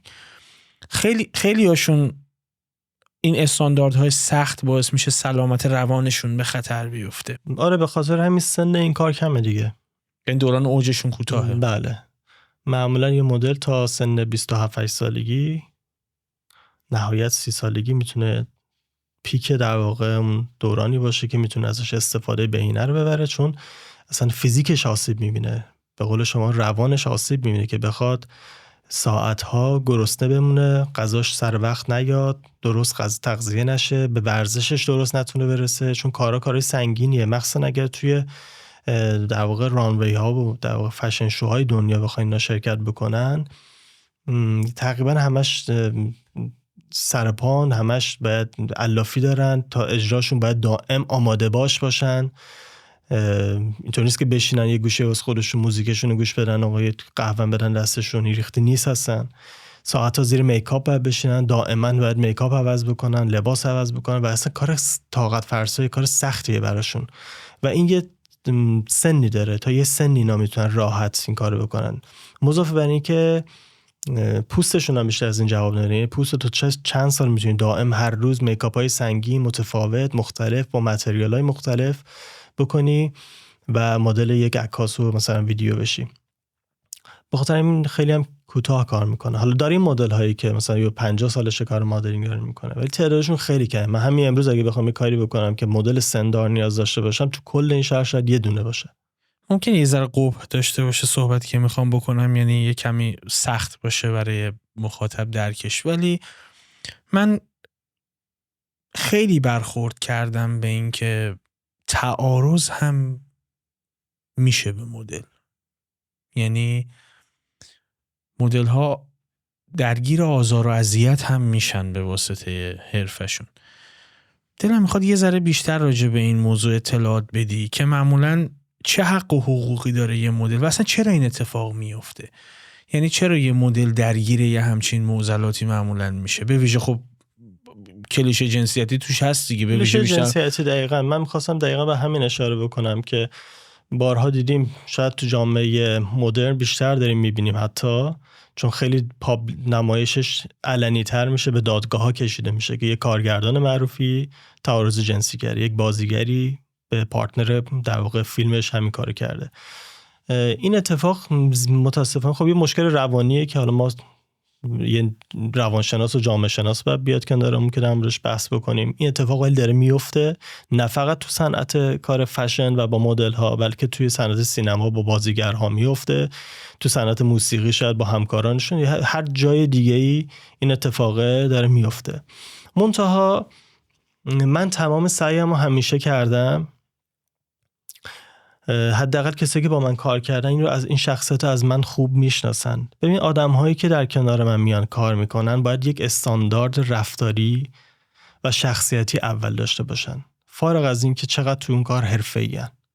من بارها سر پروژه های خیلی مهم آدم های آماتور آوردم، ولی شخصیت اون انسان برای من یک گارانتیه. چرا؟ چون من یک کارگردانم، من رو کارم مسلطم. من میتونم از یک انسانی که یک در واقع یک فرض کن یه نورپرداز، یک ویدیوگرافر، نتیجه رو در حد مطلوب میتونم بگیرم. منتها اگر اون آدم اخلاق کاریش مشکل داشته باشه و اون روز ببینم مثلا مدلم یه دفعه باش مشکل برخورده، یه اتفاقی اون وسط افتاده که نمیتونم جمعش بکنم، اون روز من متلاشی میشه و جمع کردن اون اتفاق بسیار کار سختیه که اگه یه مدلی بیاد و مثلا با یکی از اعضای تیم من به مشکل برخوره سر تعارض جنسی یا یک نگاه بد یا یک تاچ اشتباه یا هر چیز دیگه ای، و این رو من اول با همه بچه‌هایی که کار میکنم یا میگم یا آنالیز میکنم، تستشون میکنم. اگه غیر از این باشه اصلا ورود نمیتونن بکنن تو سیستم کاری من. ما باید بدونیم که توی صنعتمون چجوری باید با مدل ها رفتار بکنیم. ما هم باید دانشی نسبت به رفتار با مدل ها داشته باشیم. من به عنوان عکاس چون دائما مجبورم که نگاهم به مدل باشه، باید بدونم که نگاهم رو درست کنترل بکنم. من دائما رو به مدل دارم کار میکنم، من با مدل در تماسم. خب مدل اگه اون وایب اشتباه از من بگیره نمیتونه پوز بگیره جلو من، نمیتونه چیزی که من میخوام رو برای من اجرا بکنه. و این آرش میتونم بگم یکی از سخت‌ترین کارهای ما عکاسا و مدیرای هنریه که با چند تا اخلاق مختلف چون بچهای هنری اخلاقای عجیب و غریب دارن، خود منم هم مستثنا نیستم.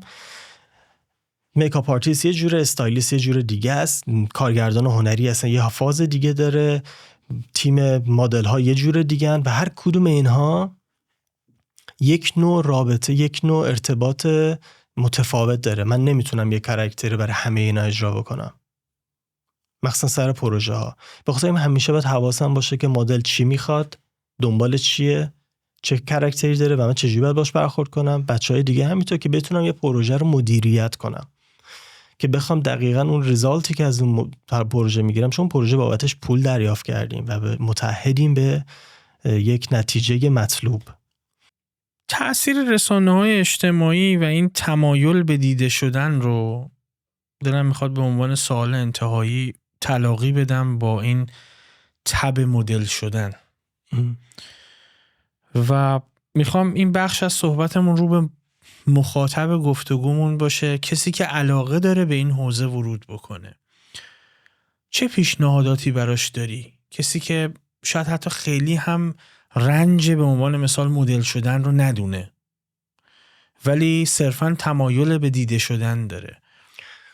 ببین صرفاً کسی که نیاز به دیده شدن داره اصلا به نظر من از تیک استاندارد اولیه‌اش رو من برمی‌دارم. مثلا یعنی نیاز اولیه یک مدل دیده شدن شاید نیست اصلا. تمام. یعنی شاید شما از 10 تا مدل حرفه‌ای تو دنیا بپرسی که تو دیده شدن رو دوست داری، شاید بگه نه. یعنی میدونی شاید اصلا نگاهش به دیده شدن نیست، اون رو به عنوان یک حرفه‌ای که عاشقانه داره بابتش زحمت میکشه، چون اگر هم این کارو نمیکرد با راههای دیگه میتونست نمایش بده خودش. دلیلش برای همینه که میپرسم ازت که اطلاع بدی میزان رنج زندگی یک مدل رو به ماه و مدل رو، که اول اتفاقا همین تیک از این تسک برداشته بشه، چون باید رنج بکشه واقعا کسی که میخواد مدل حرفه‌ای باشه مثل بازیگر میمونه. دقیقاً در تناقض کامل با میل به دیده شدنه. دقیقاً. یعنی بازیگر هم ابتدا اون بخش هنری ذهنشو داره ارضا میکنه که میره توی کاراکتر، فرض کن یه آدم دیگه داره کار میکنه، داره مثلا تجربه یک زیست جدید رو داره اجرا میکنه. مدل هم همینطوره. خب ولی مدل هایی که احساس میکنن، یعنی دخترهایی که احساس میکنن فقط برای دیده شدن میخوان ورود بکنن به این مارکت، اساساً دیدگاهشون نسبت به این مارکت اشتباهه. چرا؟ دقیقاً نقطه ضعفشون همینجا میشه و نقطه ورود و تجاوز و در واقع تعارضی که میشه بهشون کرد دقیقاً همین نقطه علاقه دیده شدنشونه. یعنی اونجایی که تو دوست داری نمایش بدی خودت رو به هر قیمتی، اونجایی که انسان‌ها به خودشون اجازه میدن که خط قرمزات رو رد بکنن. ولی اگر حرفه‌ای بخوای برخورد بکنی، یه مدل به عنوان یک حرفه، به عنوان یک کار هنری هستن، به عنوان یک فن یاد بگیری، راهش اینه که اول یک کامپیر اولیه خودت رو با 10 تا مدل هم لول خودت بکنی. وزنی، قدی، قیافه‌ای، تعداد جراحی، رنگ موت، همه اینها. اگر از اون کامپیر صادقانه رد شدی اوکی بود. مرحله بعدش اینه که اگر رد نشدی که اصلا به نظرم فراموش کن. یعنی اگه دیدی که نه اصلا من چیم به یه مدل میخوره، اینکه فقط صورتم خوشگله، یعنی قضاوت شخصی حتی خیلی سطح پایین خودت هم اگه این بود، آره. ولی اگر تونستی به اون لول خودت رو ببینی که ورود بکنی، ما داریم مدل هایی داریم که قدشون کوتاه، اصلا قرار نیستش که دیگه همه مدل ها قد بلند باشن، استفاده هاشون متفاوت شده، در جای دیگه ما از اونا بهره برداری میکنیم، از اونا با اونا همکاری میکنیم. خب منتها باید توسط نیروهای متخصص در آژانس های مربوط در واقع اینها آنالیز بشن، کاتگورایز بشن که برای چه بخشی مناسبن و به اونها فرمول‌های در واقع اون سبک رو بدن، بگن که آقا تو این به بعد قرار بیوتی بشی، بیوتی مدل بشی، حالا این به بعد این در واقع فرمولا رو برای نگهداری پوستت، برای شاداب نگه داشتن پوستت اینا باید بکنی، وگرنه من نمیتونم تو رو راحت به یه تیم حرفه‌ای بدم مثلا با این وضعیت که مثلا پوستت فلان داره. خب و از اونجا تو باید کیر بکنی از اون چیزی که میخوای بری توش فعالیت بکنی و در واقع تو صنعت فشن ازش استفاده بکنی و این مشخصا دست نیروهای متخصص. یعنی بعضا از عکاسا سوال میشه آرش و این خیلی اشتباهه. من هزاران دایرکت دارم از دورانی که دارم کار میکنم که دختره میگن من میخوام مدل شیم، چیکار باید بکنیم؟ هیچ عکاسی اگر صادق باشه و اگر حرفه‌ای بخواد کار بکنه، دانشش با اذعان کنه که دانشش رو نداره که همچین تصمیم بگیره. اصلا کار من نیست. من میتونم برای یک پروژه‌ای که کارگردان هنریشم تصمیم بگیرم از چه سبک مدلی استفاده بشه، ولی هیچ وقت نمیتونم به یه دختری بگم تو خوبی برای مدل شدن یا خوب نیستی، اگه میخوای مدلش چیکار بکن، کجا برو، یا من میتونم تو رو مدل بکنم. من فقط میتونم بهش بگم یه خطی داره، یه سختی هایی داره، چیزی که من تجربه کردم اینه و شما میتونید از طریق مدل ایجنسی ها و کسایی که دارن مدل پروموت میکنن، مثلا الان کورس هایی هستش که برای مدل ها میذارن، اونا رو تربیت میکنن برای کار مدلینگ، جای اونها اونجاست. ما داریم راجع به خارج از ایران صحبت میکنیم قاعدتا الان دیگه فکر میکنم، چون در مورد ایران که من چون مسائلی که داری بهش ورود میکنی من هر جوری که سعی میکنم بسنجم داخل ایران به واسطه محدودیت هایی که هست، اصلا من فکر نمیکنم اینقدر تخصصی به این مسئله به ویژه برای خانمان نگاه بشه. درسته؟ نمیدونم که میشه، من هیچ دانشی در این رابطه ندارم. میخوام ازت بپرسم. نه امروز نسبت به چند سال پیش که من از ایران اومدم بیرون، خیلی این صنعت رشد کرده در ایران. خیلی بچه‌ها حرفه‌ای تر از قبل دارن تو این صنعت کار میکنن تو ایران با تمام محدودیت هایی که هست، و حتی بعضا هم دیدم گروه هایی دارن تلاش میکنن که مدل ها را تربیت بکنن و آموزش بدن برای، ولی خب زمین بازی که چمن نداره، شما در نهایت باید بری یه جای دیگه بازی کنی. میدونی در نهایت هر کاری هم اونجا بکنی وقتی نتونی درست پرزنتش بکنی، محدودیت هایی داشته باشی که نتونی اجراش بکنی، به نظرم انتهاش اینه که دوباره باید بیاری اون کارو بیرون از در واقع ایران انجام. به خاطر همین من معمولا یه گاردی دارم نسبت به این که بخوام با مدل های ایرانی فعلا کار بکنم. دلیلش هم فقط همینه، دلیلش محدودیت هایی که اصلا از ما توی فرهنگمون داریم، محدودیت هایی که تو خانواده برای دخترها قائل میشن و این بارها شده. من در تاریخ در طول کار هنریم مدل هایی داشتم که بعد از مثلا 7 سال از من درخواست پاک کردن عکسشون دارن و این فقط از در واقع مدل های ایرانی اتفاق برای من افتاده. بعد از 7 سال برداشتن یه عکس تو سوشال مدیا، جایی که تو گوگل پخش شده، تامنیلش همه جا، من چه جوری میتونم این کارو بکنم؟ اصلا برنداری کاری نمیکنه دیگه، رفت که رفت دیگه، اون منتشر شده. چون کسی یقتو نگرفته بیاره بذار جلو دوربین من. خودت خواستی که بیای مدل باشی و برای یه برندی در واقع با من عکاسی بکنی و من نمیتونم این کارو بکنم، با اینکه بارها برای مدل های ایرانی این کارو کردم. اونم چون هموطنم، من میدونم با چه مشکلاتی احتمال داره مواجه بشن و رفتم با بدبختی. تو باور نمیشه من 1 هفته نشستم به گوگل ایمیل زدم که آقا من همه عکس‌ها رو پاک کردم، از وبسایتم پاک کردم، از اینستاگرامم پاک کردم، هنوز میزنی گوگل تامنیلاش میاد. خب پاک کردن اونها زمان بره و اصلا بعضا هم نشدنیه، اصلا امکان پذیر واقعیتش نیست. الان حکایت توییتر میگم، شما وقتی یه چیزی رو توییت کردی دیگه تمام پاک کنی پاک نمیشه، هستن اسکرین شات میگیرن ازش، هست تا قیامت هست. و این چالشش سخت‌تر میشه وقتی شما با جامعه سنتی در تماسی. دقیقا. چون من دیدم یه تبلیغی از یه بستنی من دیدم چند وقتی، من میگم 2 سال پیش تو ایران خیلی یهو صدا کرد، از این جهت که اصلا بله خیلی آره این خانومه چرا این تبلیغ خوردن بستنی اینقدر اروتیکه؟ یعنی ابتداییات مثلا تبلیغات رو هم کسی در نظر نگرفته؟ مثلا چرا باید یه خانوم بیاد تبلیغ بستنی بکنه؟ چرا اینجوری گاز زدن؟ حالا شما این به کنار که چرا از همچین نگاهی وجود داره و شما از این طرف هم ببین چه بدبختی و مشکلاتی بعداً واسه اون خانم ایجاد میشه تو سطح جامعه، چقدر بهش متلک، چقدر بهش تیکه میندازن، دوستش، آشناش. بابا اصلا صنعت تبلیغات از هر چیزی استفاده میکنه، از هر چیزی رو اگزاجره میکنه، هر چیزی رو زیر ذره بین میبره برای نمایش محصول. و تو با خوندن اون مود بورد یه مدل یا یه بازیگر میتونه بپذیره، میتونه قبول بکنه که توی اون کار در واقع نقش بازی بکنه، میتونه قبول نکنه.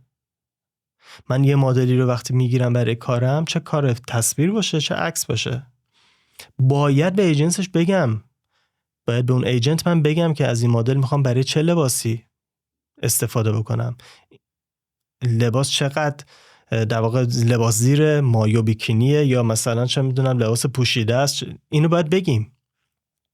و حالا بعداً این عکس کجا قراره بره؟ تو سوشال مدیا فقط قراره پخش بشه یا قراره مثلا بیلبورد بشه یا قراره مثلا همه اینا رو میپرسن و ما متعهد میشیم که مدل وقتی میاد تو استودیو ما سورپرایزش نمیکنیم با یه چیز جدید. پس اون مدل وقتی پذیرفته که اون روز با یک تیم یک کاری رو جمع بکنه، یعنی تعهد کرده که من قبول میکنم تمام این در واقع ایده‌ای که شما دارین رو اجرا بکنم و از اینجا برم بیرون و هیچ وقت دیگه برنگردم بگم اینو بردار اینو بذار، اصلا تموم شد رفت، مگه اینکه من یه کار در واقع خارج از اون تعهدم رو بخوام اجرا بکنم. ولی خب این تو فرهنگ‌های مختلف متفاوته دیگه. مثلا اونجا عجیب میشه که فرض کن شما یه دختر مدل توی ایران که خیلی حرفه‌ای هم سعی داره میکنه این کارو دنبال بکنه، خیلی هم هستن و خیلی هم مدل‌های خوبی ما داریم، همه چیش هم تخمین بزنه، تنها چیزیش که نمیتونه تخمین بزنه تبعات اجتماعیشه. چون توی جامعه‌ای که کماکان با این که در عالم پست مدرن زندگی میکنه هنوز تنه به تنه سنت میزنه و اون آدم بابت تصویری که ازش میاد بیرون خیلی اوقات مؤاخذه میشه، حتی اگه خیلی حرفه‌ای بهش فکرم کرده باشه. خیلی عجیبه. دقیقاً همینطوره. خیلی عجیبه، این خیلی غم انگیزم هست، چون این اصلا جلوگیری میکنه از حرفه‌ای شدن یه آدم تو اون صنعت، چون انگیزه دیگه براش باقی نمیمونه وقتی از همه سو باید گزیده بشه. دقیقاً همینطوره.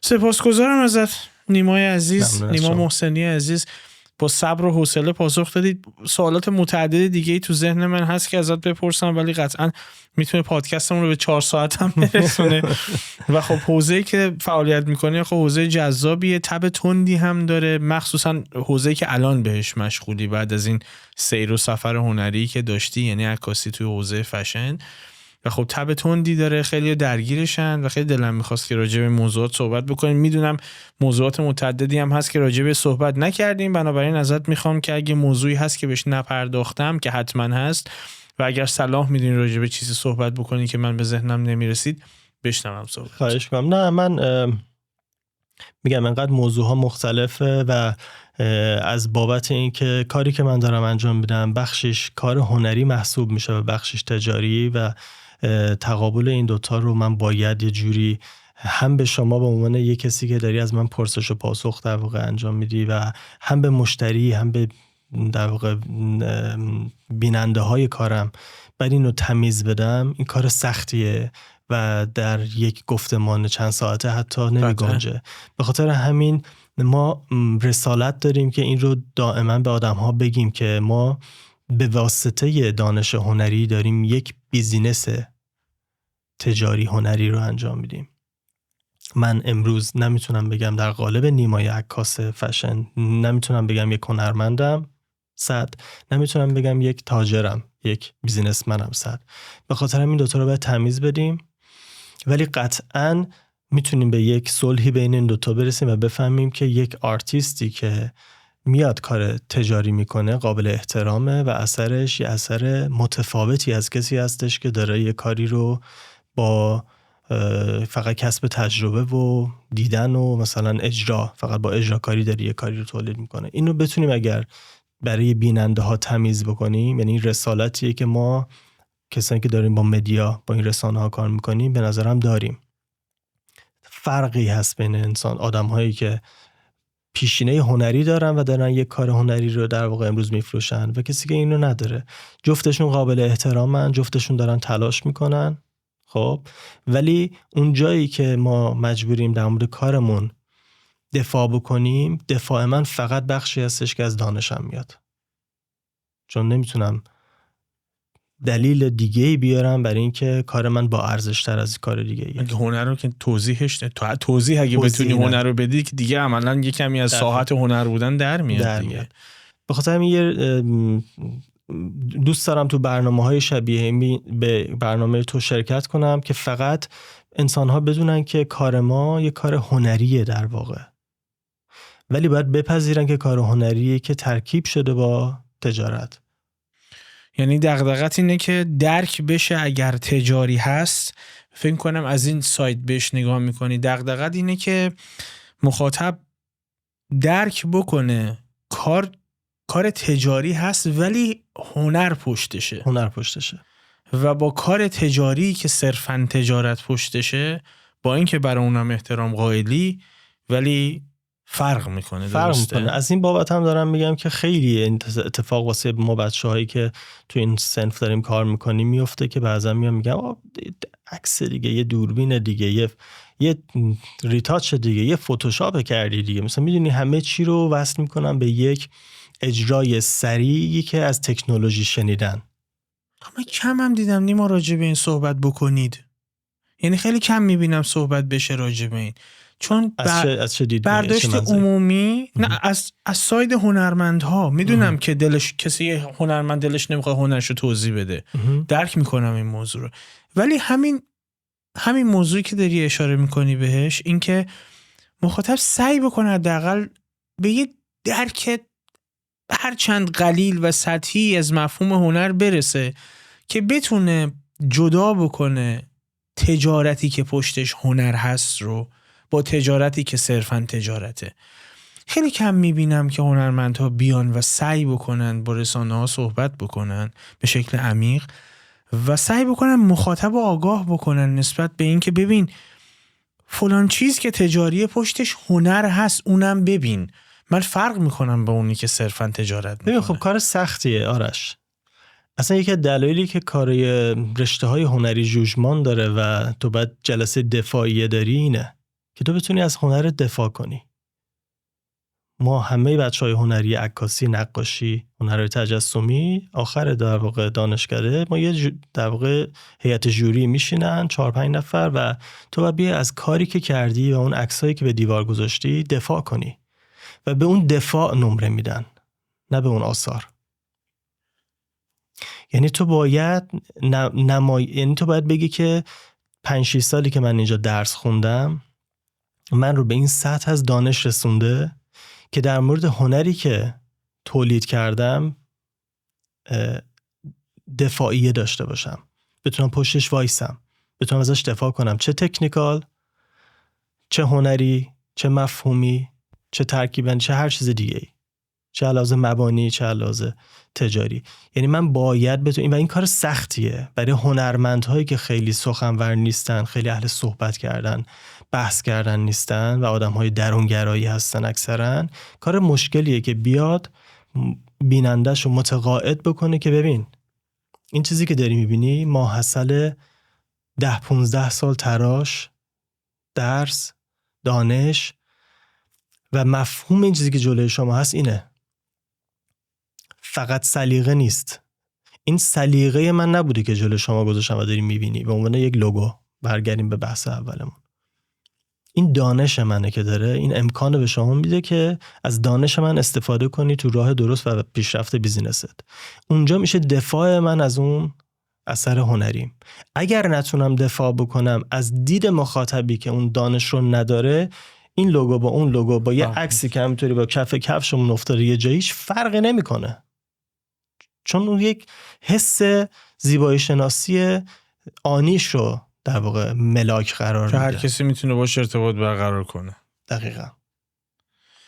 امیدوارم کمک کرده باشه مخاطب کمی هنر رو درک بکنه، حتی اگر کادوی یک محصول تجاریه ولی بازم بهش با نگاه دقیق‌تری نگاه بکنه. ممنون از که دغدغه‌مندی و راجع به صحبت کردی، چون خیلی برام مهم بود که اتفاقا اینجا کات بکنیم صحبتو، جایی که یک کمی مخاطب رو مجبور بکنه نه تنها من بعد، بلکه برگرده به گذشته و به آثاری که دیده، به محصولی که خریده، به تصویری که دیده، به موسیقی که شنیده. دقیقاً همینطور. به اینا یه بار دیگه فکر بکنه و ببینه پشت اینا آیا اونقدری که نیاز هست اساره وارد شده باشه وارد شده یا نه، یا صرفاً تاریخ مصرف داشته، تاریخ مصرفش هم خیلی کم بوده و صرفاً برای تجارت تولید شده بوده. ممنون از محبتت، خیلی محبت کردی، سپاس که دعوت منو پذیرفتی و امیدوارم که برای مخاطبم مفید بوده باشه. حتما. فیوز هفته بعد رو هم از دست ندید. بدرود.